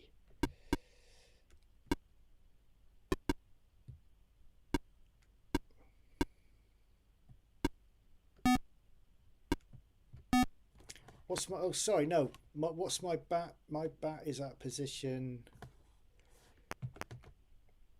where's my bat positioned again? Where is it?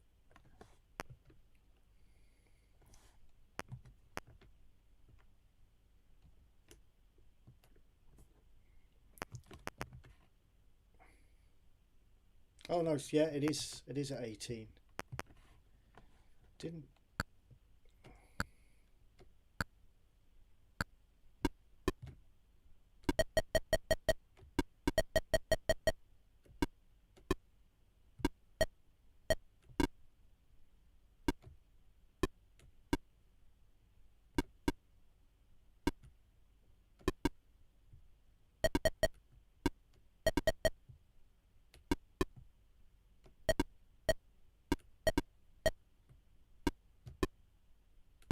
It's bouncing off the bat. It's off the side of it.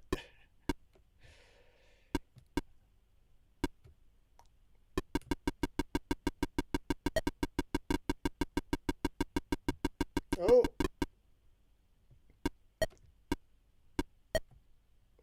That was interesting.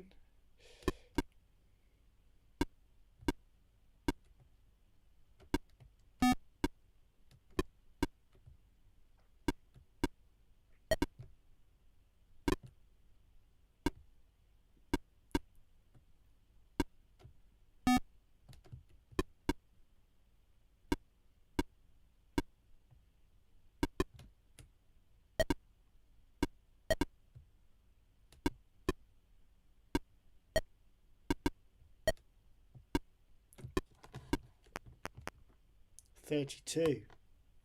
So I had 30, 32, and 36. So it's they're not counting correctly.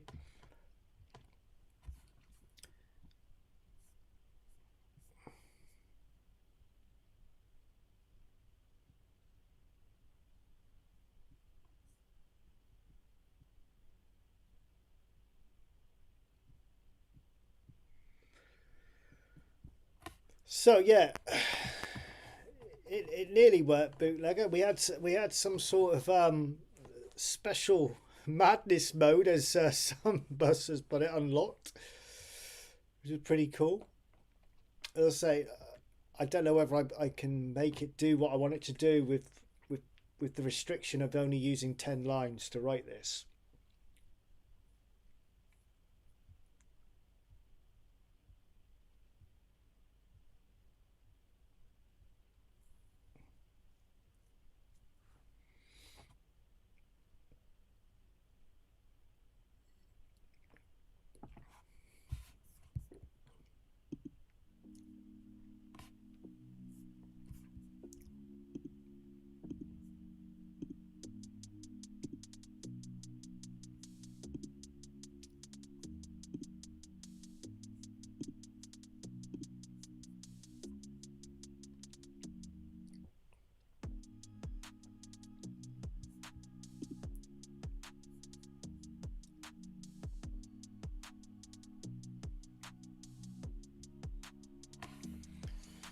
So line 8 is what bootlegger suggested. So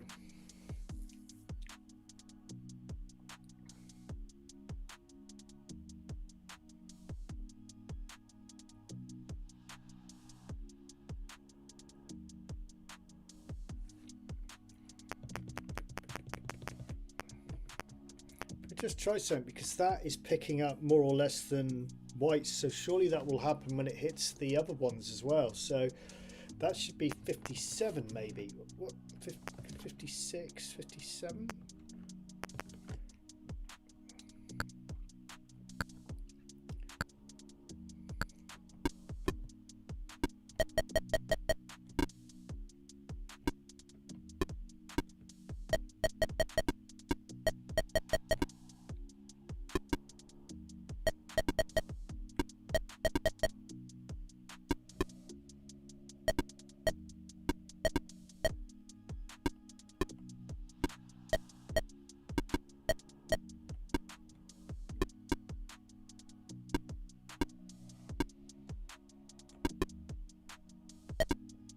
think it might be working now. 34 that time.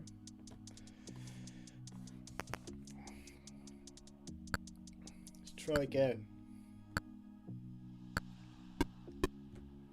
I think it might have been because I wasn't picking up blue ink. I was picking up anything, so it would have picked up the other colours as well, perhaps. No, of course it wouldn't have, because yes, it would have done. Yeah, that might have been what the problem was. The ATTR call may have been incorrect for that command you've given me not to work.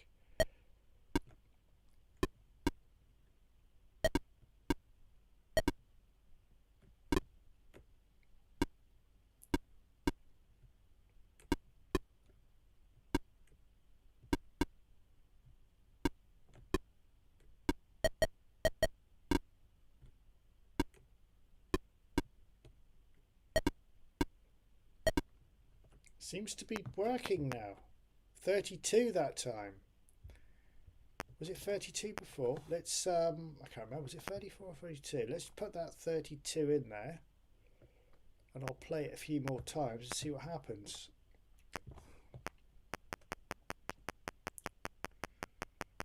Let me change this and I'll have a look at the comments.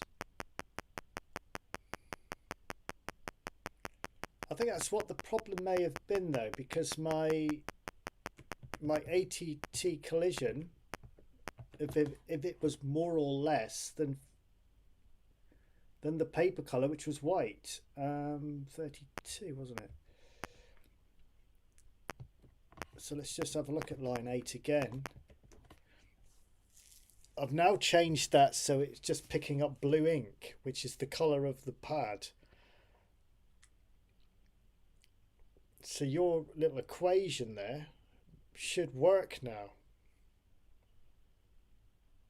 He says 7.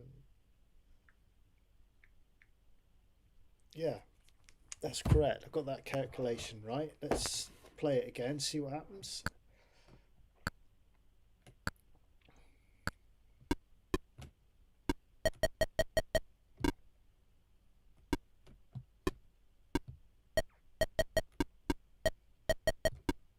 It is kind of bouncing off the side of the... Oh, it will do, because I've used a half graphic there, haven't I? Oh, have I? Did I? I can't remember. I'll have to have a look.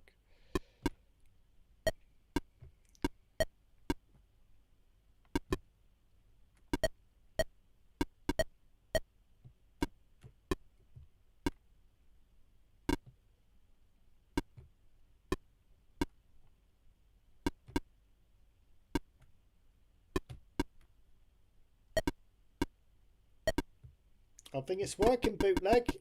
Oh, we've got the old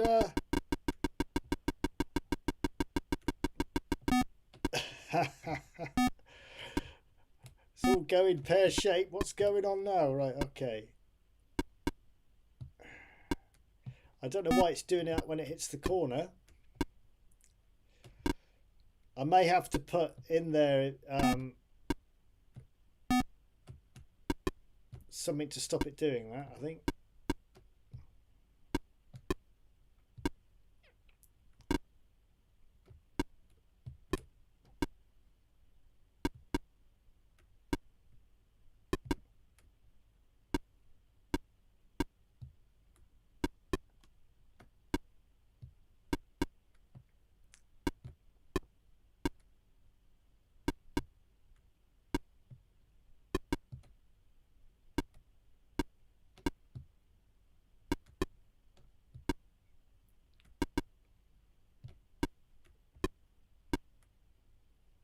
So close. Is it working? It's hard to tell, isn't it, if it's actually doing as we've asked it to do. There we go again. We've got that crazy shit going on.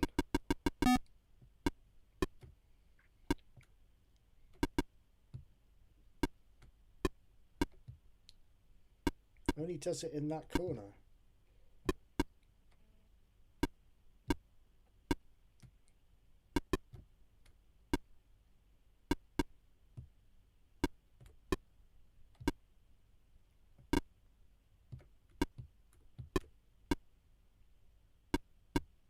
I'm not going to get it.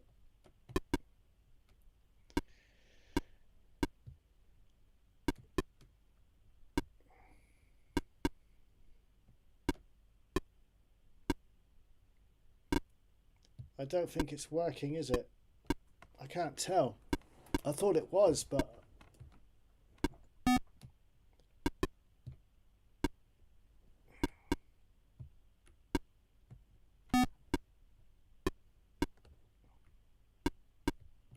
no, it's just putting it back in the same place all the time. That last block.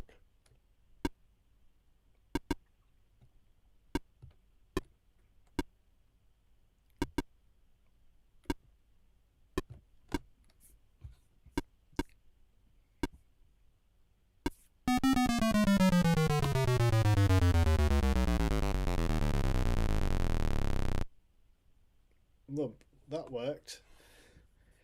What are we saying?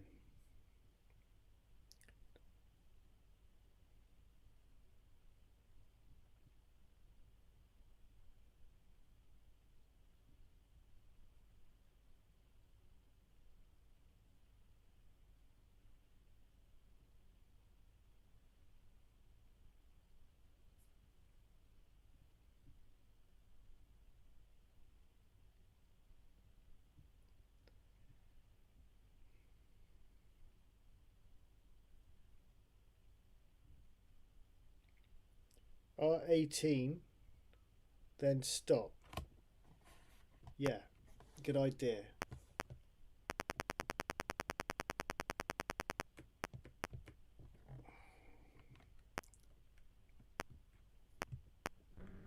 Let's just prove that it is actually registering it. Good idea. Yes, did it straight away, look. So it is registering it.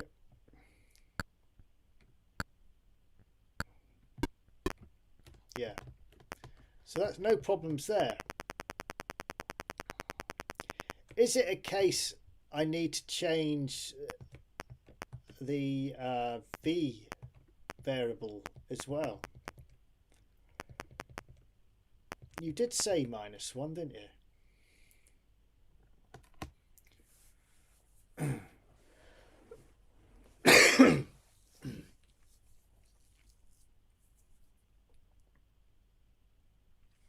So if R equals 18,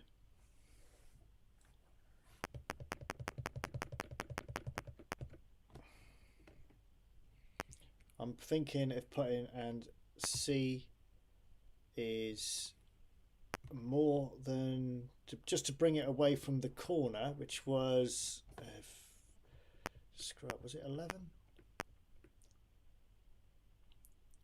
What was it again? 10, wasn't it? It's, where are we? Print at 10, yes. If it's more than 11 and C is less than, it was 20, was it 20? Can't remember now.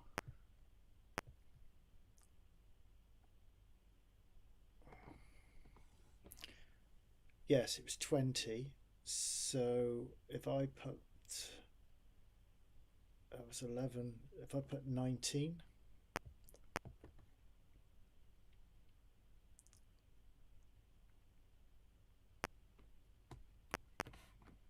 try and stop that little zigzaggy thing happening.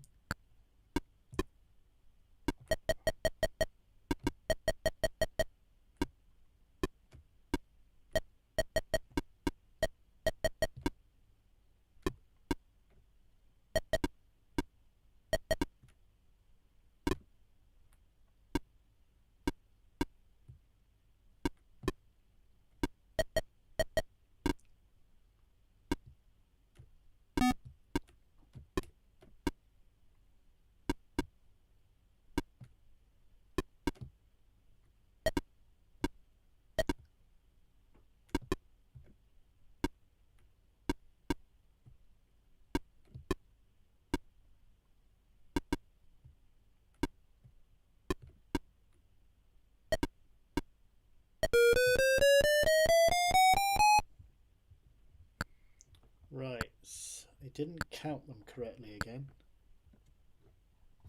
Let's put a score up on the screen somewhere so I can see what's happening. Print at 0.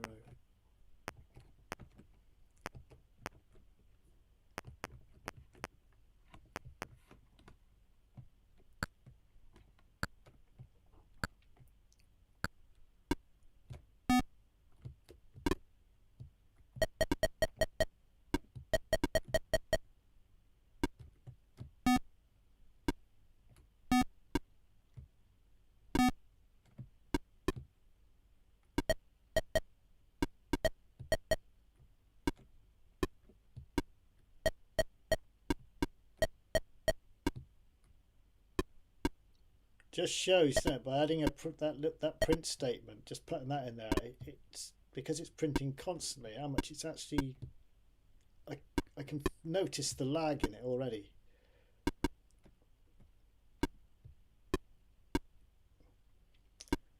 Right, so we've got 6 left, 26. 4 left, sorry.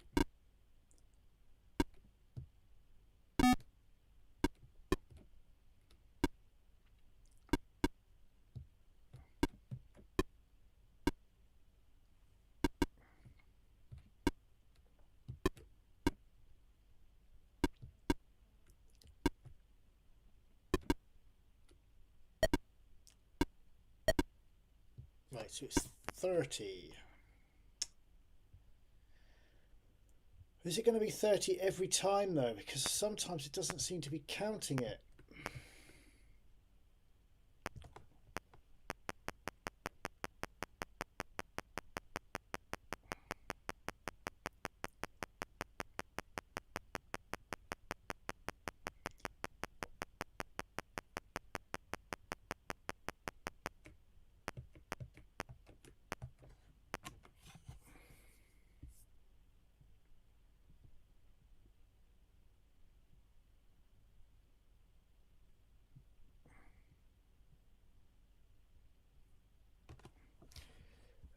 All that method 2 should work. 8. At the end of line 8, again add let's C equals C, 1 and C left. Okay. Let me try that. We're determined to get this working. So we've got bootleggers now saying at the end of line 8, again add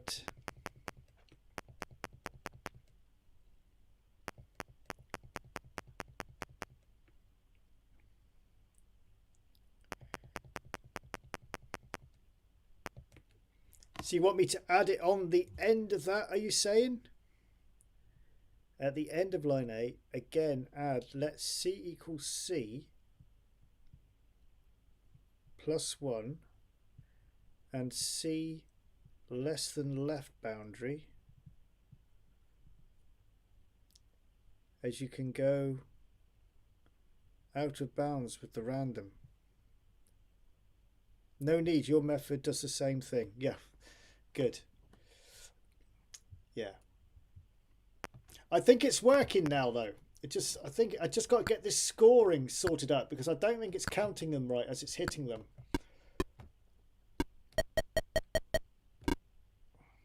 It's the best we're going to get it for a 10-liner anyway. With my knowledge of basic programming, I expect there are other experts out there that could dance all over this and probably do it in 5 lines. But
Just want to check that it's always counting 30 now.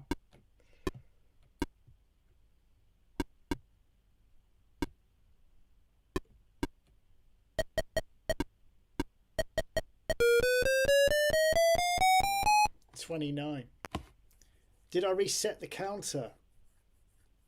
Did I remember to reset the 0? I'm sure I did.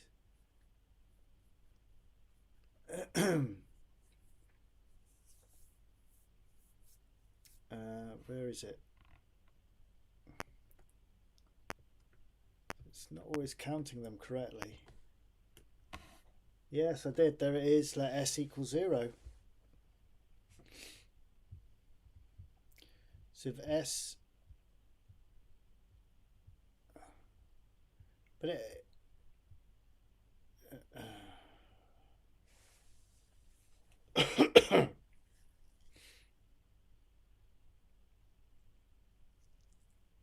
go to 2. What's it saying at 2? It's not. There's no S in there, is there, causing any conflict? No. It's just not adding them up properly, which is a bit of a nuisance.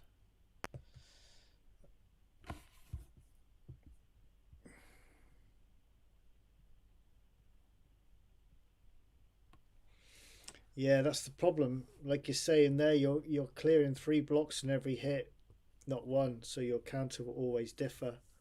Yeah, that's the problem I'm going to have. Don't know how. I didn't know whether there was probably a bit naive saying it's whether there was a poke or something which would identify that that part of the screen was completely clear and all you had left was the attribute white. Is there such a thing that does that? If you know what I'm saying. So if I run it, so we've got that big block of color there. Is there any way a poke or something that can be monitoring it in the background to say, yeah, that area is all clear, you've completed the game, rather than having a counter, if you know what I mean? Or is it a case you'd have to do an ATTR for every single character block situated in there?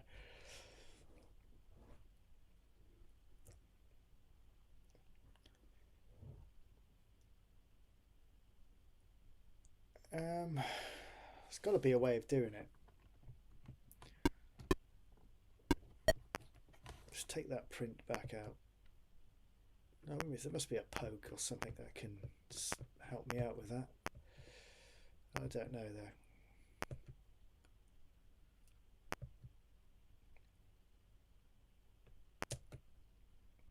Let's take that back out. You see, it's gonna differ every time, isn't it? So.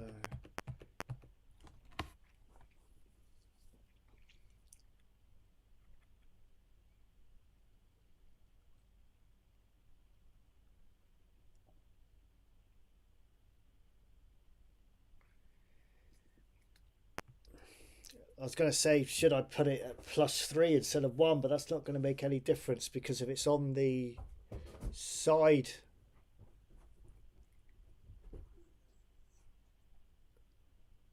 that's not going to make any difference, is it?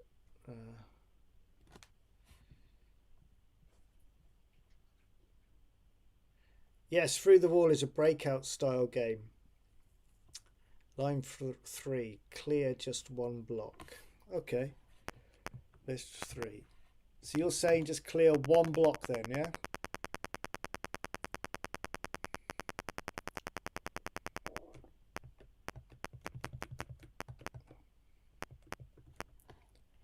Oh, it might work now that we've put that code in at number 8.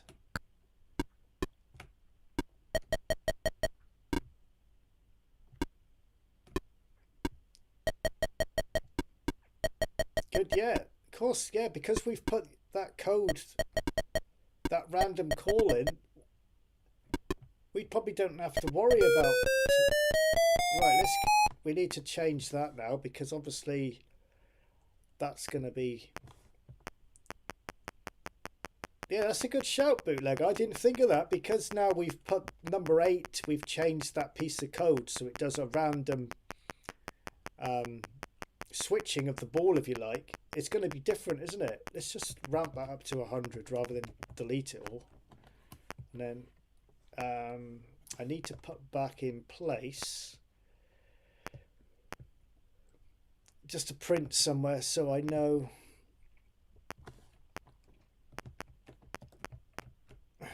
what the score actually gets to. Can't be asked to count all them blocks. Right.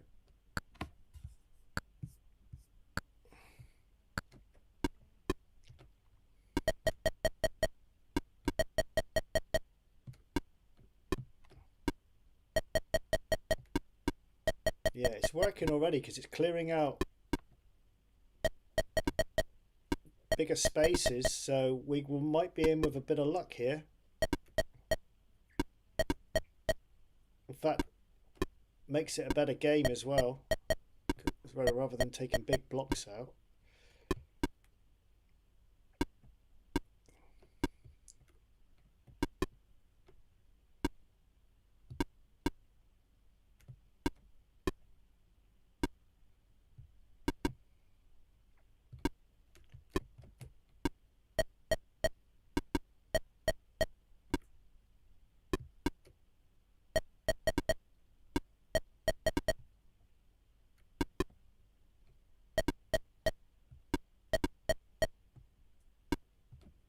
Four blocks left.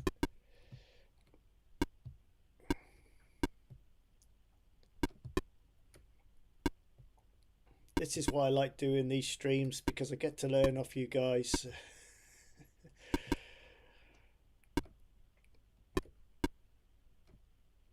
Yes.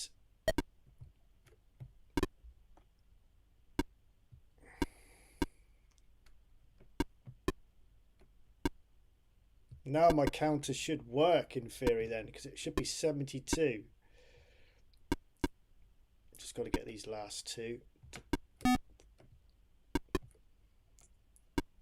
Oh, so close.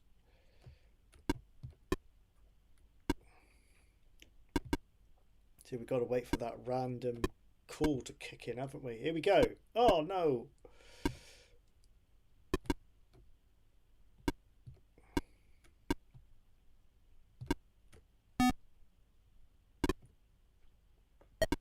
Yes. 72. Okay, let's try it. 72, where are you? Was it 7? I better save this as well, haven't I? I haven't saved it for a while.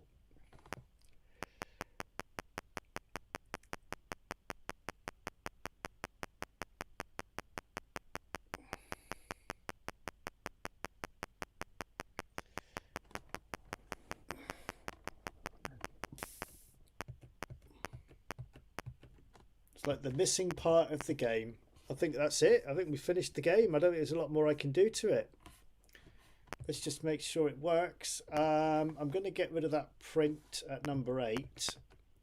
We don't need that now, because hopefully it should be 72 all the time.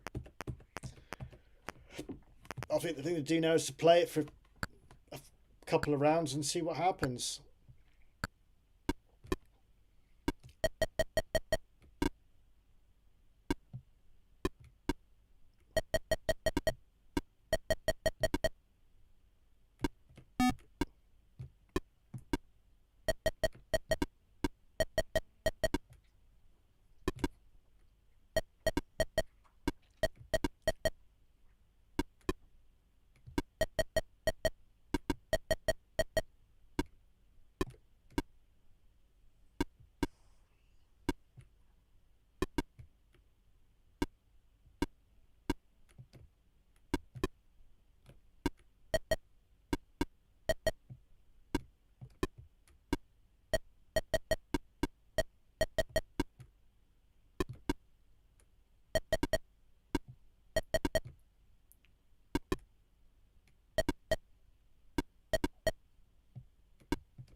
2 left.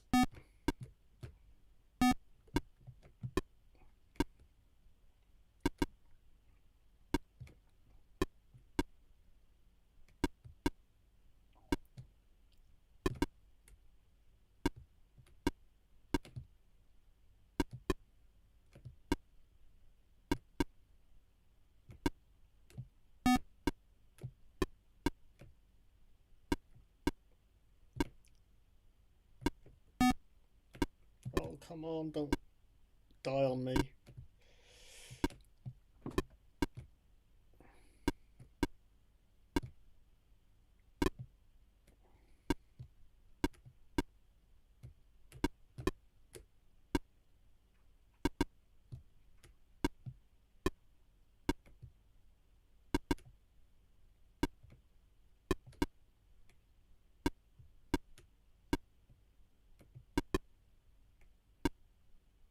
So close.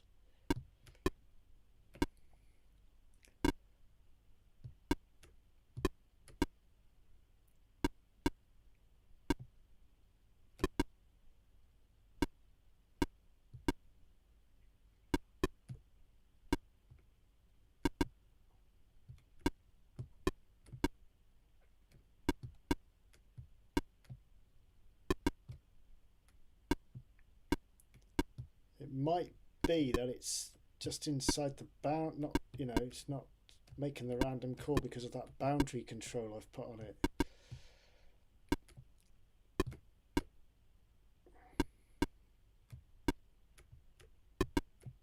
I'm getting bored now. Come on, this is frustrating. I did it earlier.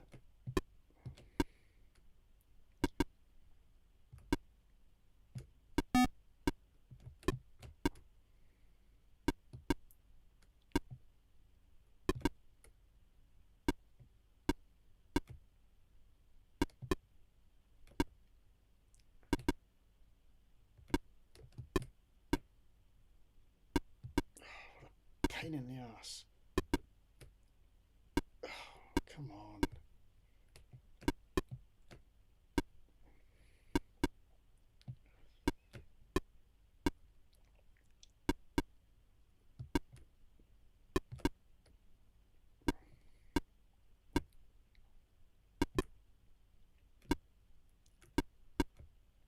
Doesn't seem to be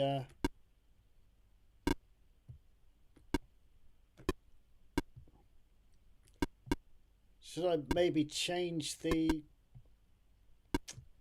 calculation on that random call perhaps? You got it RND times 3 minus 1. Maybe I should put it to 4 maybe? I don't know.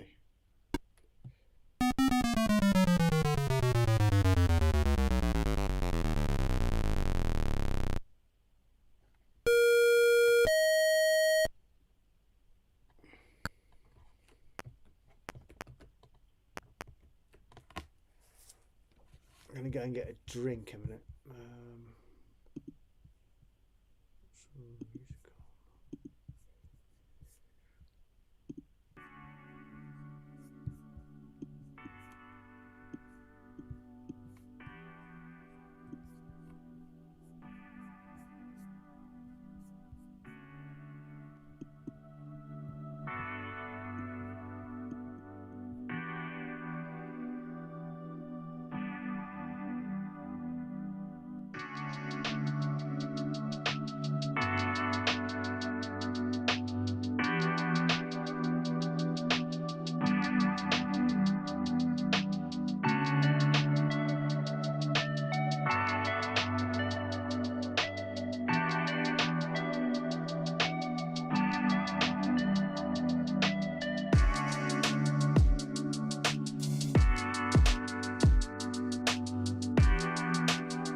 Right, I just trying different things now just to try and improve that.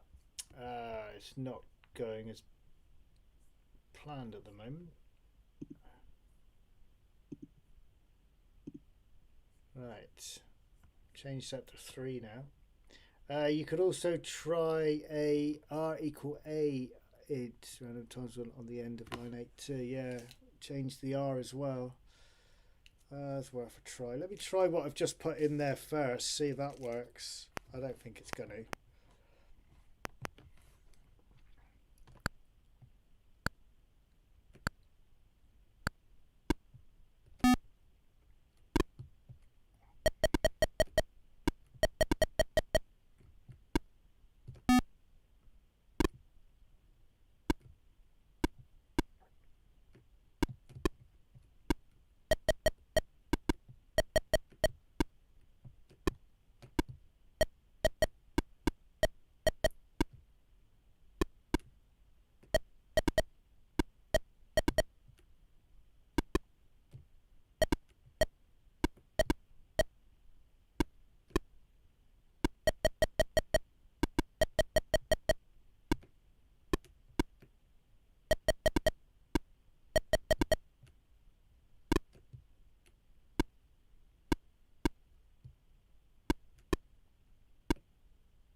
No.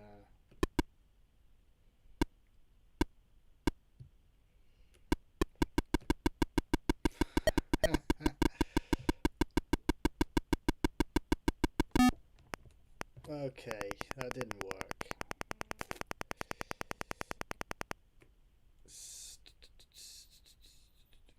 Let's put it back to how you suggested originally.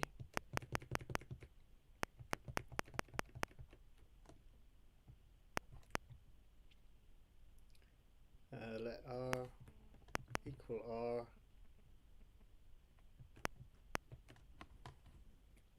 INT, where are you? There you go. Random times 1.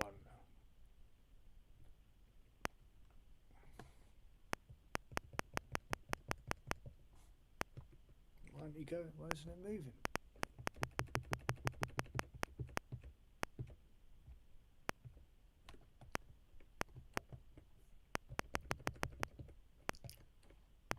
Plus, right, okay, let's try that. Oh man, it's...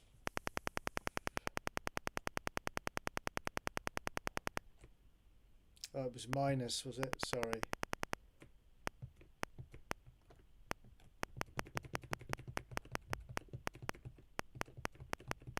Got all these fucking question marks, excuse my language. Oh, come on! Doing my head in now. Times, what was it? Times 1. So R equal, right. I can stay black. I'll sort it out in a bit. I can sing.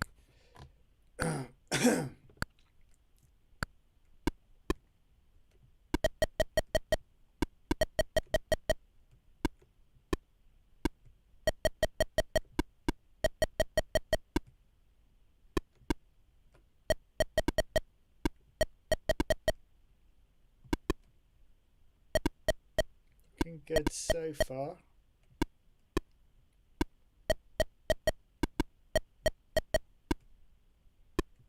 We're not getting any like a checkered pattern, so maybe it's working.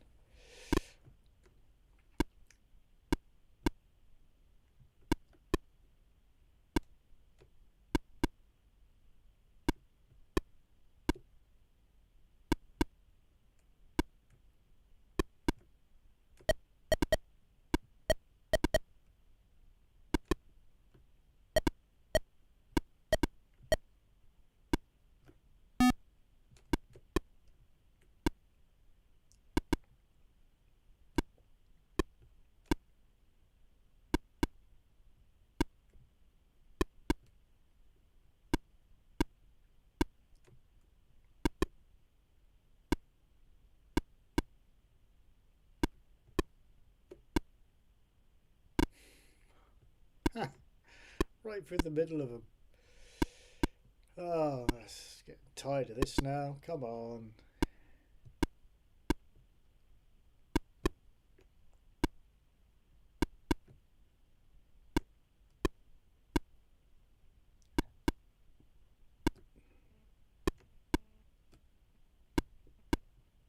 I don't think that's worked either, has it? Still not giving us enough.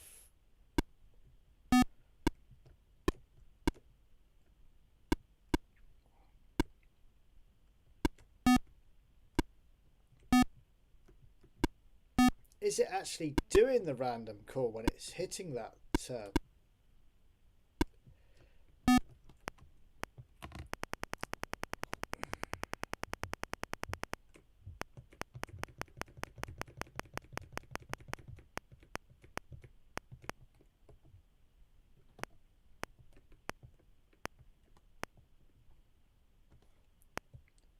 Oh, hang on a second. I just noticed that should be a minus, shouldn't it?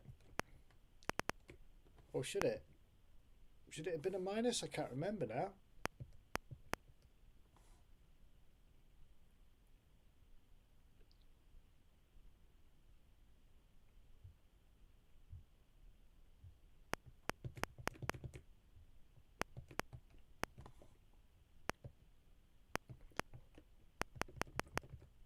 Should that have been a minus?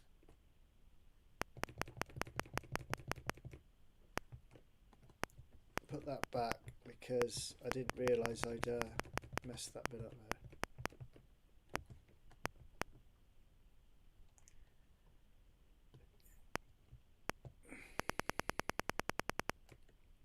there. I'm just reading what you're saying in the comments. Yeah, minus, plus, right. Sorry.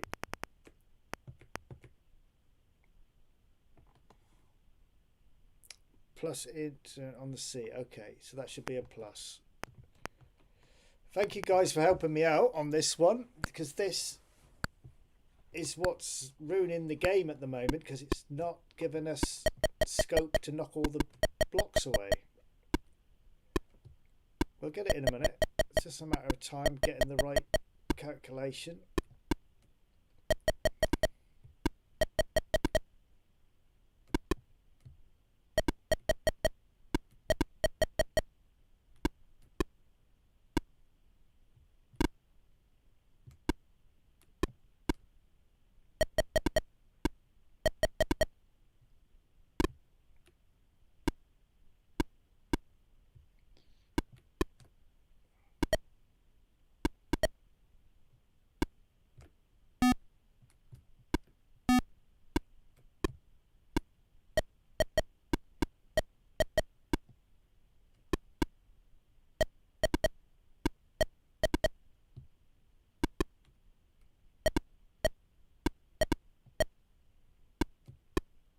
We're getting closer, aren't we? 2 left now. Can I get them?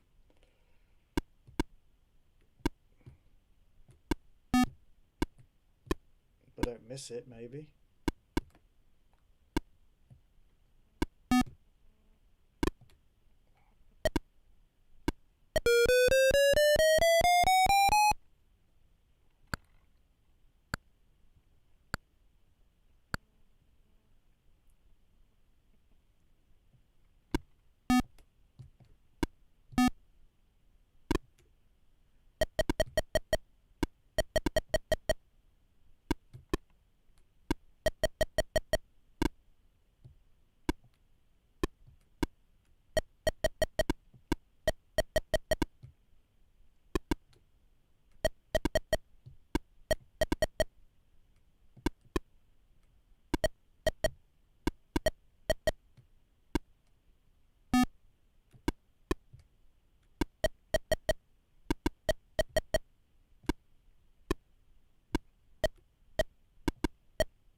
+2, come on.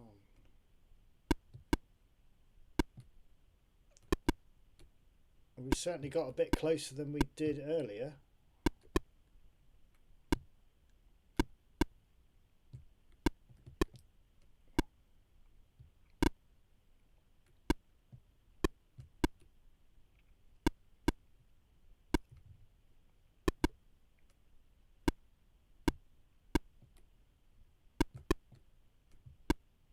As you've just mentioned in the chat room there, about it's the odd and even numbers, isn't it? It's odds and evens, yeah. May need to adjust more. Exactly.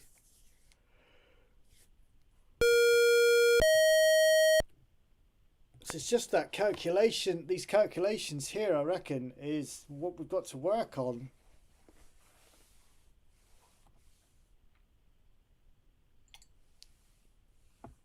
Bloody freezing in this house. Hang on, I just need to check my boiler. It ain't gone off a minute.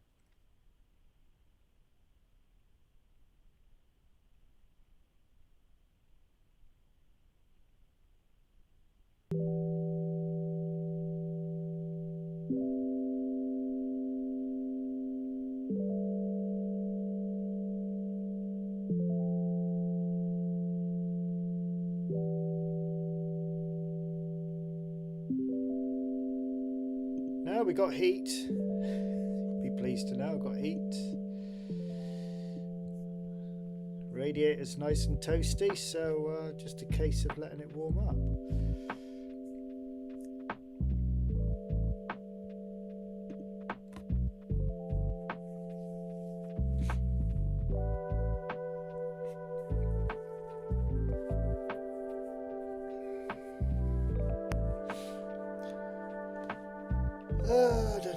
Yeah, random deflections on the walls as well, you're saying?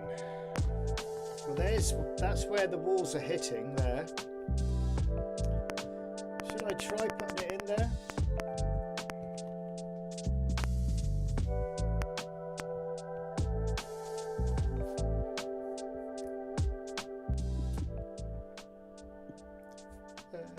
Worth a try, isn't it? It's not going to hurt.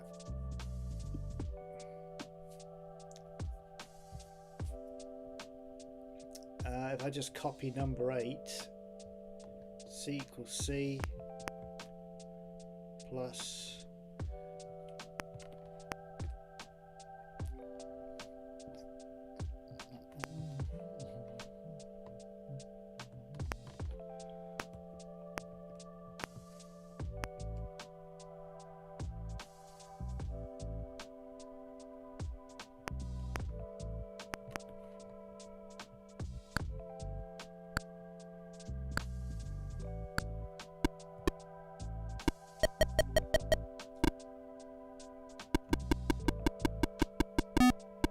problem we're going to get. Nah. It ain't going to work because, as you've just seen,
trying this for a laugh, see what happens.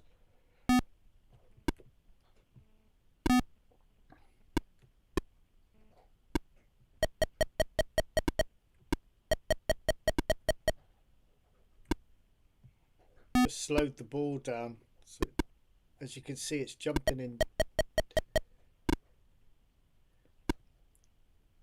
It's not as good though, is it?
Yeah, the ball looks drunk.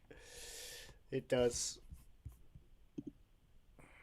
Whoops, hit the wrong button. Hit the wrong button. Right, okay.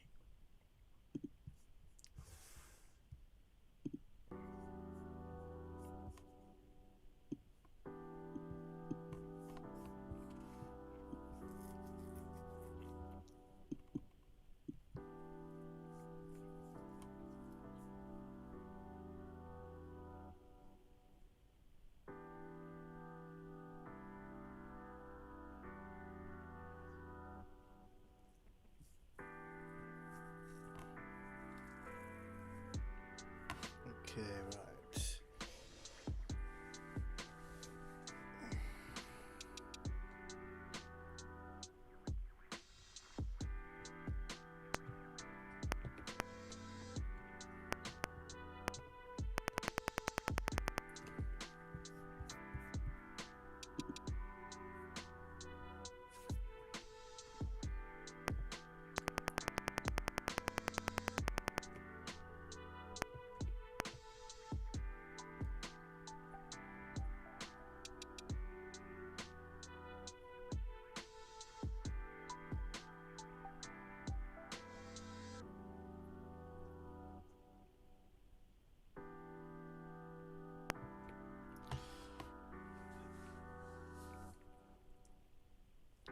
Is it mini Jim?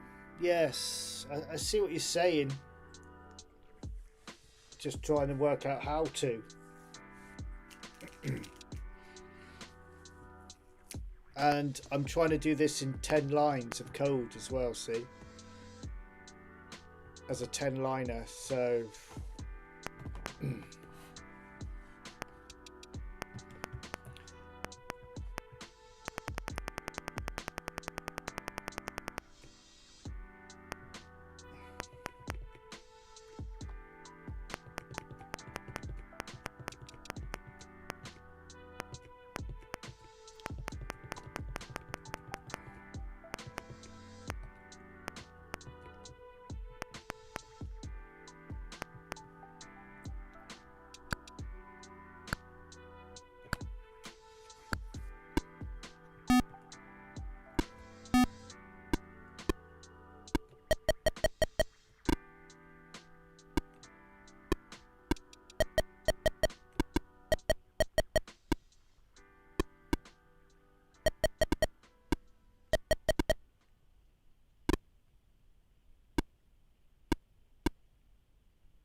Just thought I hadn't saved this. I'll put that back.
Speedball.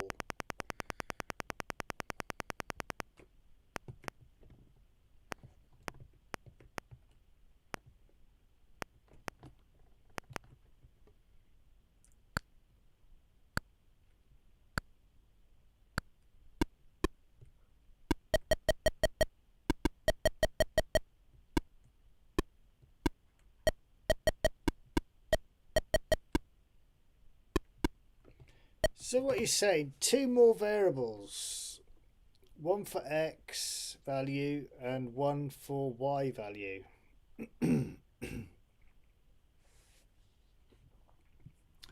Let me read through what you're trying to say. More deflection.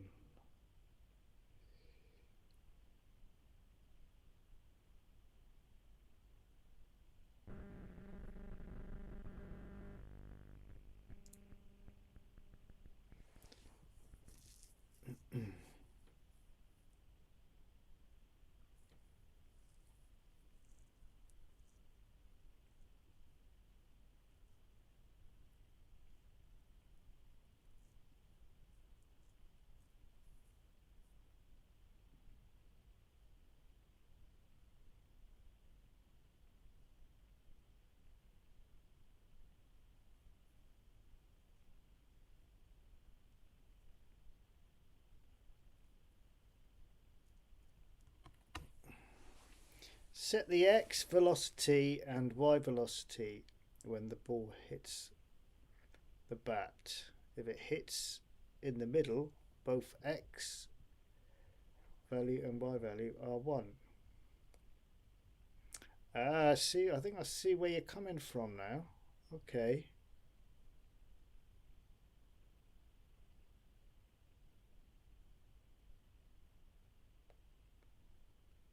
Right.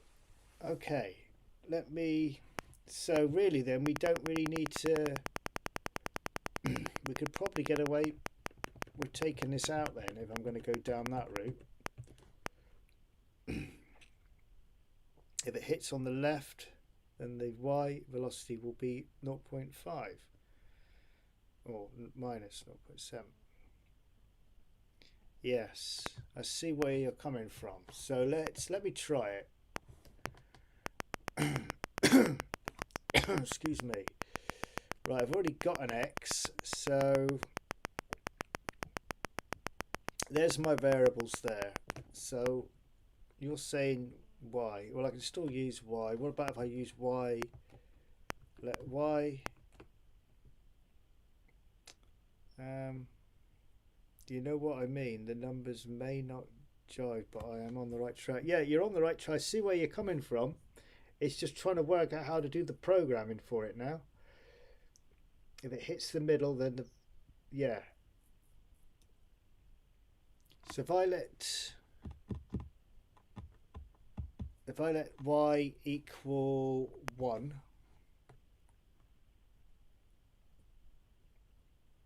in fact, what I need to do is put, I'm going to be changing the h and the y's, yeah?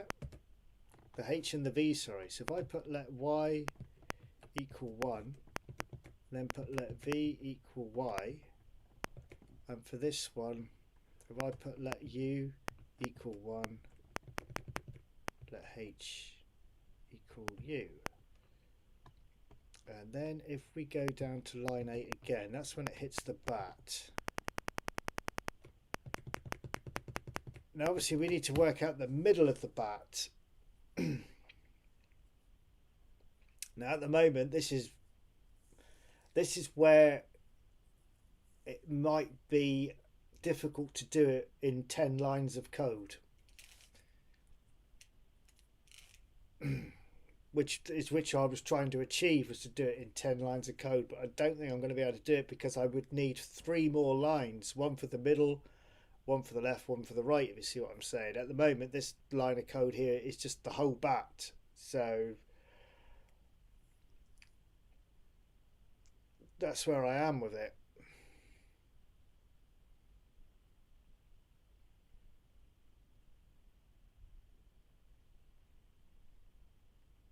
Unless I can squeeze something into line 9, perhaps. But again, it means putting an if statement in there, and we've got a go to 3 there. That means the loop won't work. So I don't know how I'm going to squeeze it in. That's the problem.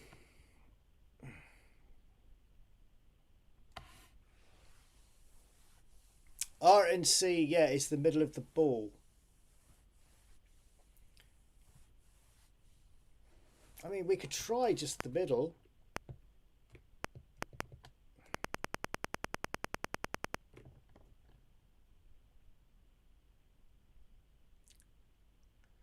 Oh yes, sorry, yeah. RSC, that's the ball, isn't it? So if the ball equals blue on the attribute, then that's what it does.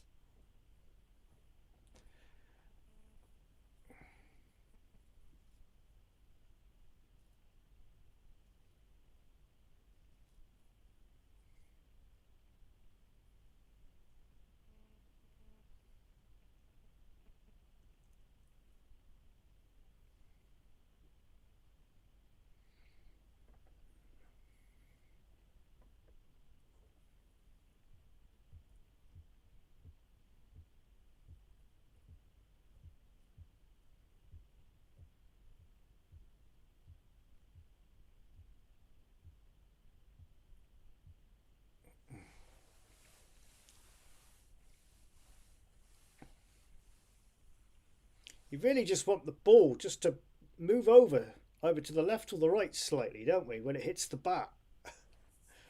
That's all we want it to do. I know in the game, the actual game, Through the Wall, the ball actually goes straight up at times. When it hits the middle of the bat, it goes straight up.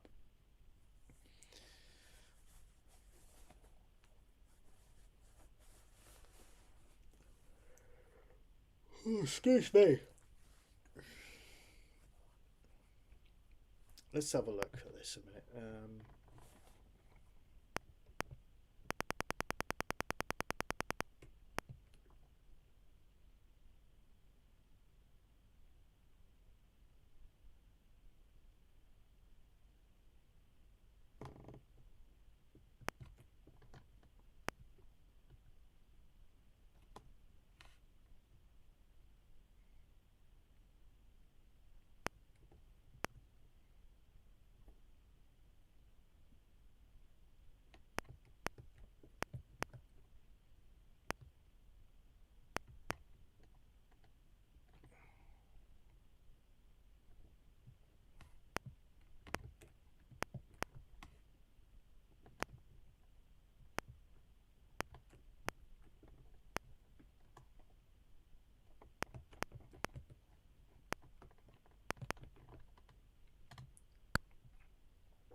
So what you put, I'm going to put down what you put there. If ATR minus 1 equals blue, and if yeah.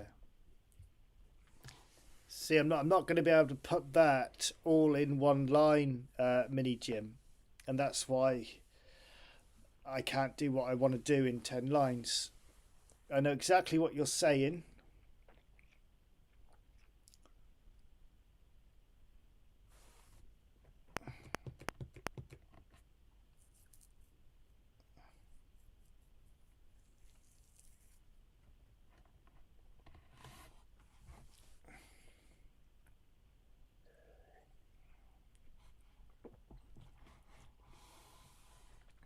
Problem is, it will read the first if statement first.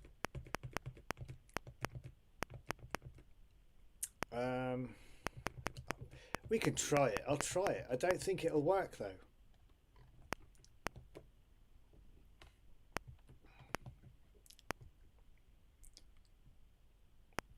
Let's just try. We'll try the plus equals 57. Then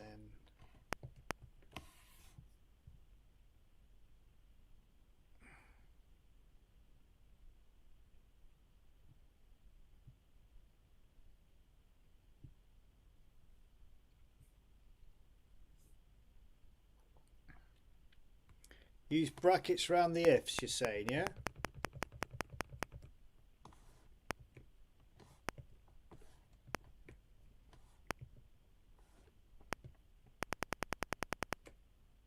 I'm getting confused now reading all of this.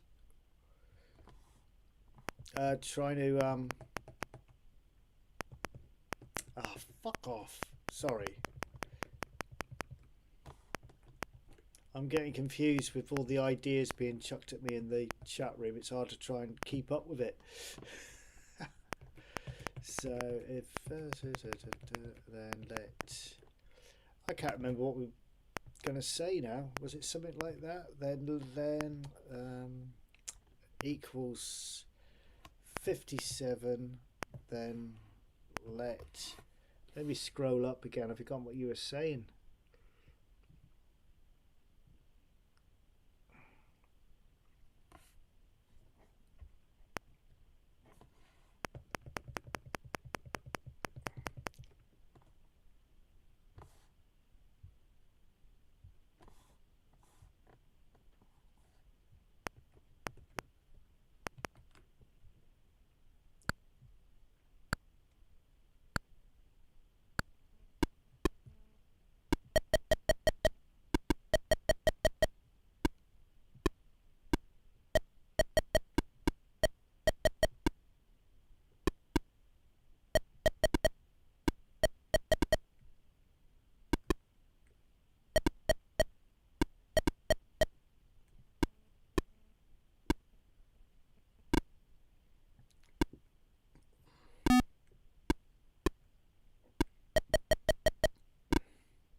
Don't think it's actually doing anything.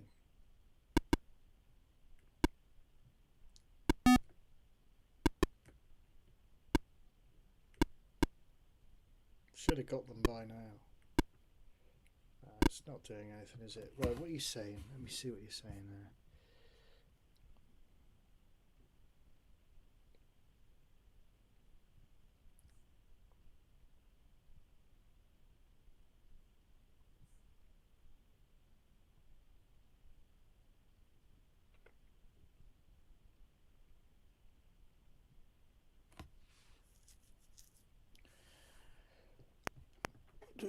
Maybe that should have been H.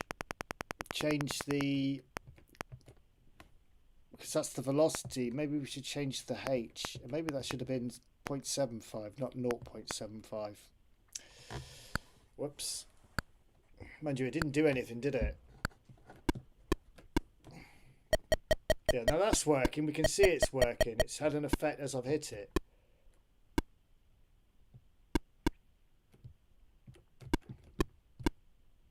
I'm wondering then, did I have that? I didn't realise I'd put a 0 in front of it. Maybe now if I put that back to Y. My fault. I didn't realise I'd put a 0 there.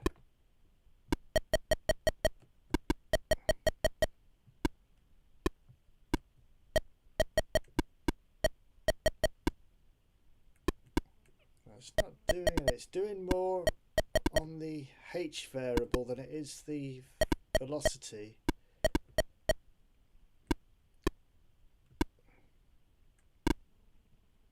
And we can see it hasn't done anything because it's created a checker effect.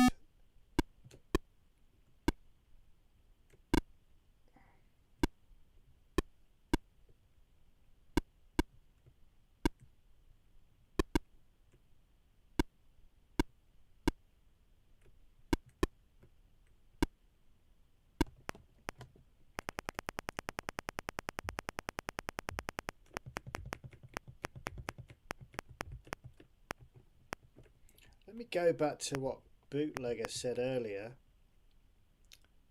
Was it minus or plus? I think it was plus, wasn't it? Can't remember. I've got that much bloody code thrown at me tonight. I can't remember. Now it's on the side of the paddle, so I'm picking up on just on the one side of it.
Rude 7. You could have changed the starting position of the ball. That is basically what we're trying to do. but I want to change it without losing a life. So it changes as it hits the pad. That's what we're trying to achieve. I don't want it to do it on a respawn, because obviously you'd have to keep losing a life all the time to get the ball to reposition.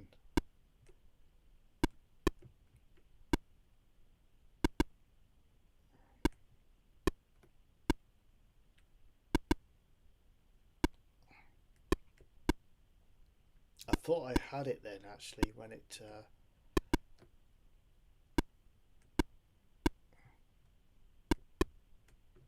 in fact, that's not going to work, is it? Because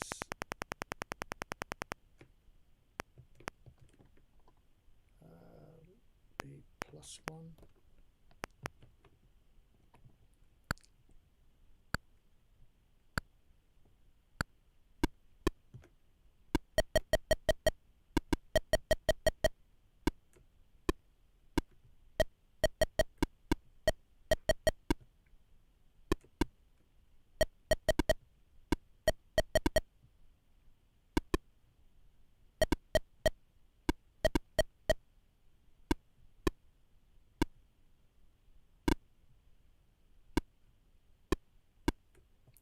You can see now why I did big spaces to clear them. It's not. What was I doing? It's not gonna. I might have to give up in a minute, I think. What time is it? 11 o'clock. I'm been trying to get this right now for the last couple of hours, haven't we?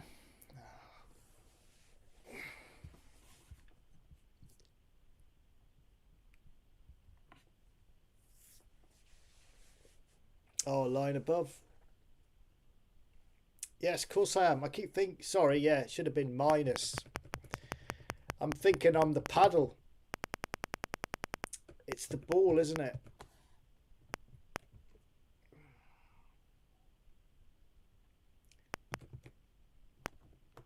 Yeah, sorry.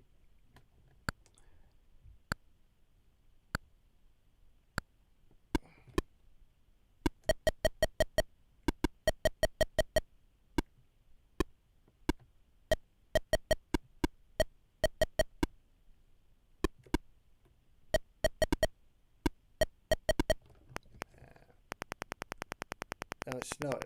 It was plus.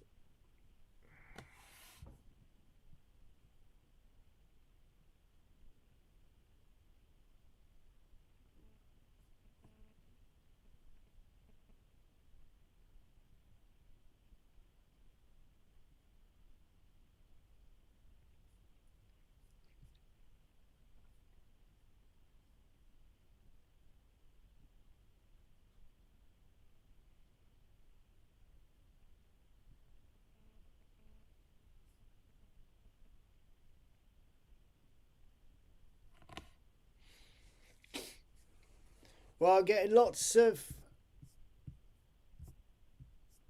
ways of doing it.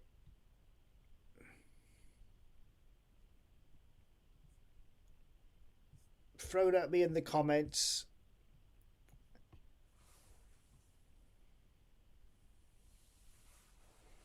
And I think the biggest problem I've got is because I'm trying to do it only using 10 lines of code. I can't get the correct equations and stuff in there because I need more lines.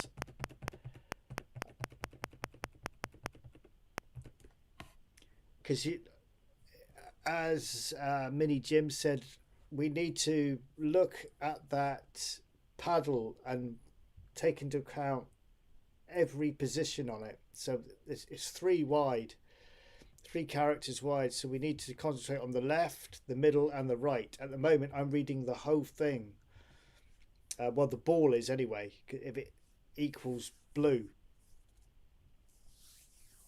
You know, now if I was to do that 3 different colors, for instance, that bat, so I had a blue end, a red middle and a green, then I could probably do it that way.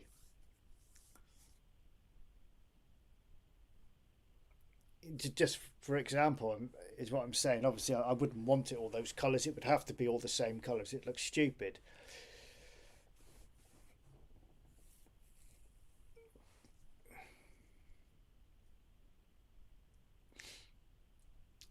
So that is the problem I've got. It's because I'm trying to be clever and just trying to do it as a 10-liner program, so only 10 lines of code with big lines of code as well. And unfortunately, I don't think I'm going to get it because of that reason.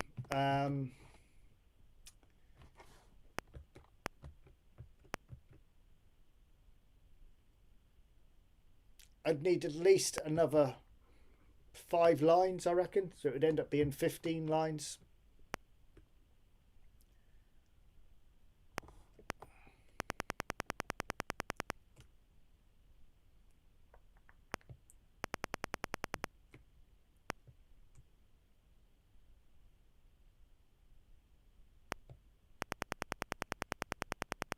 So before we had, I just had to make that space bigger. You could probably get away with it doing it that way. I know it's cheating, but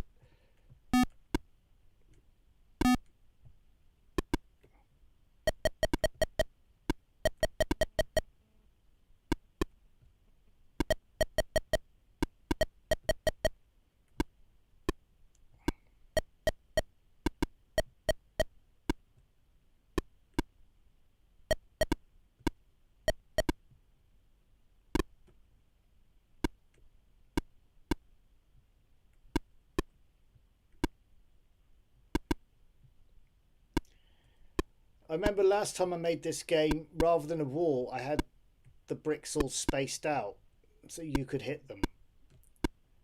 Because of this reason, this exact same reason.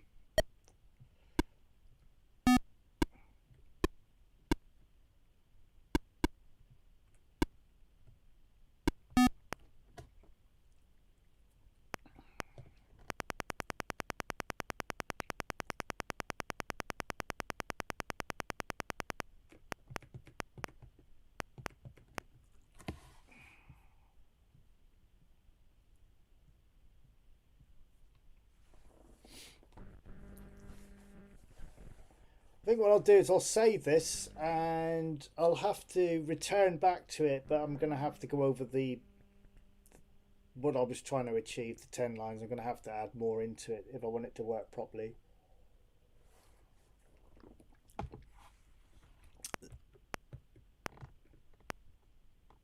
Unless I can think overnight or tomorrow with a fresh head on how to do it, because I'm sure there is a way of doing it. Like, it might be a poke.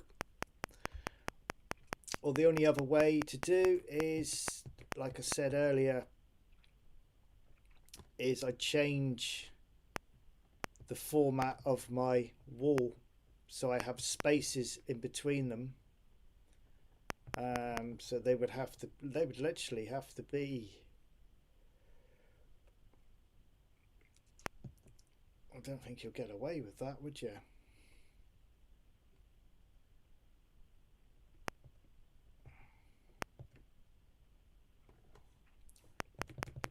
Let me delete all this a minute.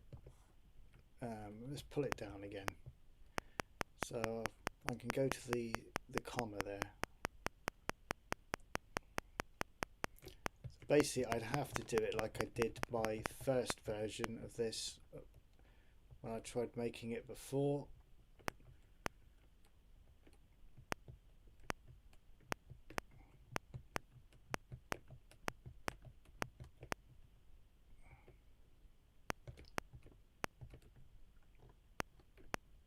Obviously, I'll have to read. So let's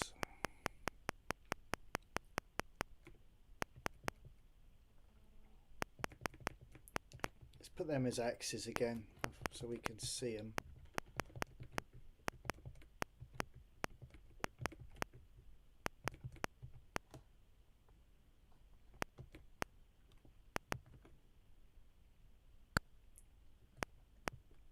Not sure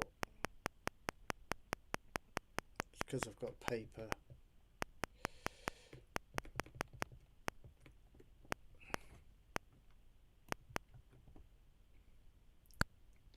Right, ignore that at the moment. Come on. Right.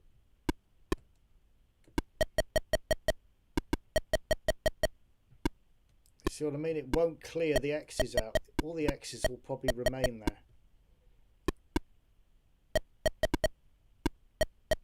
So those X's would have to become the paper, basically.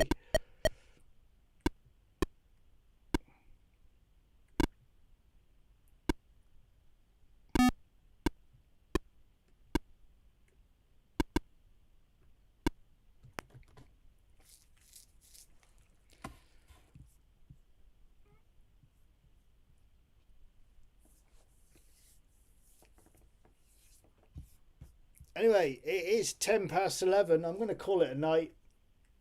I'm happy, you know, I'm kind of happy with what I've achieved tonight. It's sort of working. It needs a bit more looking at. Just want to make sure it did save.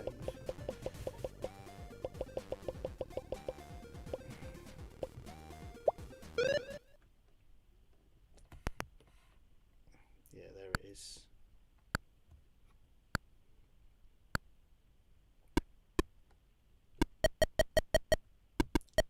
Oh, this is the version before I put the one space back in.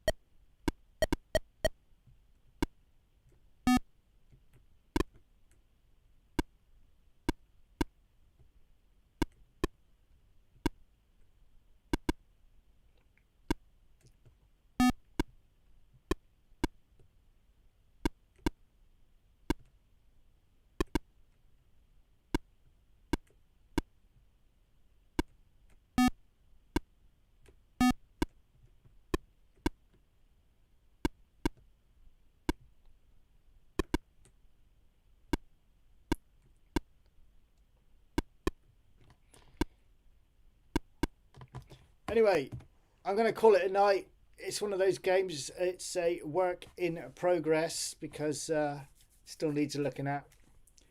I might get the old specky out now. You got me excited about it again. Well, thank you for watching, and thank you for all the ideas and all the coding thrown at me. If you're new to the channel, please consider subscribing. If you like what you see, hit that like button and look out for me tomorrow. I will be on again tomorrow. I will be putting a bit of an advertisement out tomorrow during the day to say that I'm going to be on, not like tonight where I just turned up.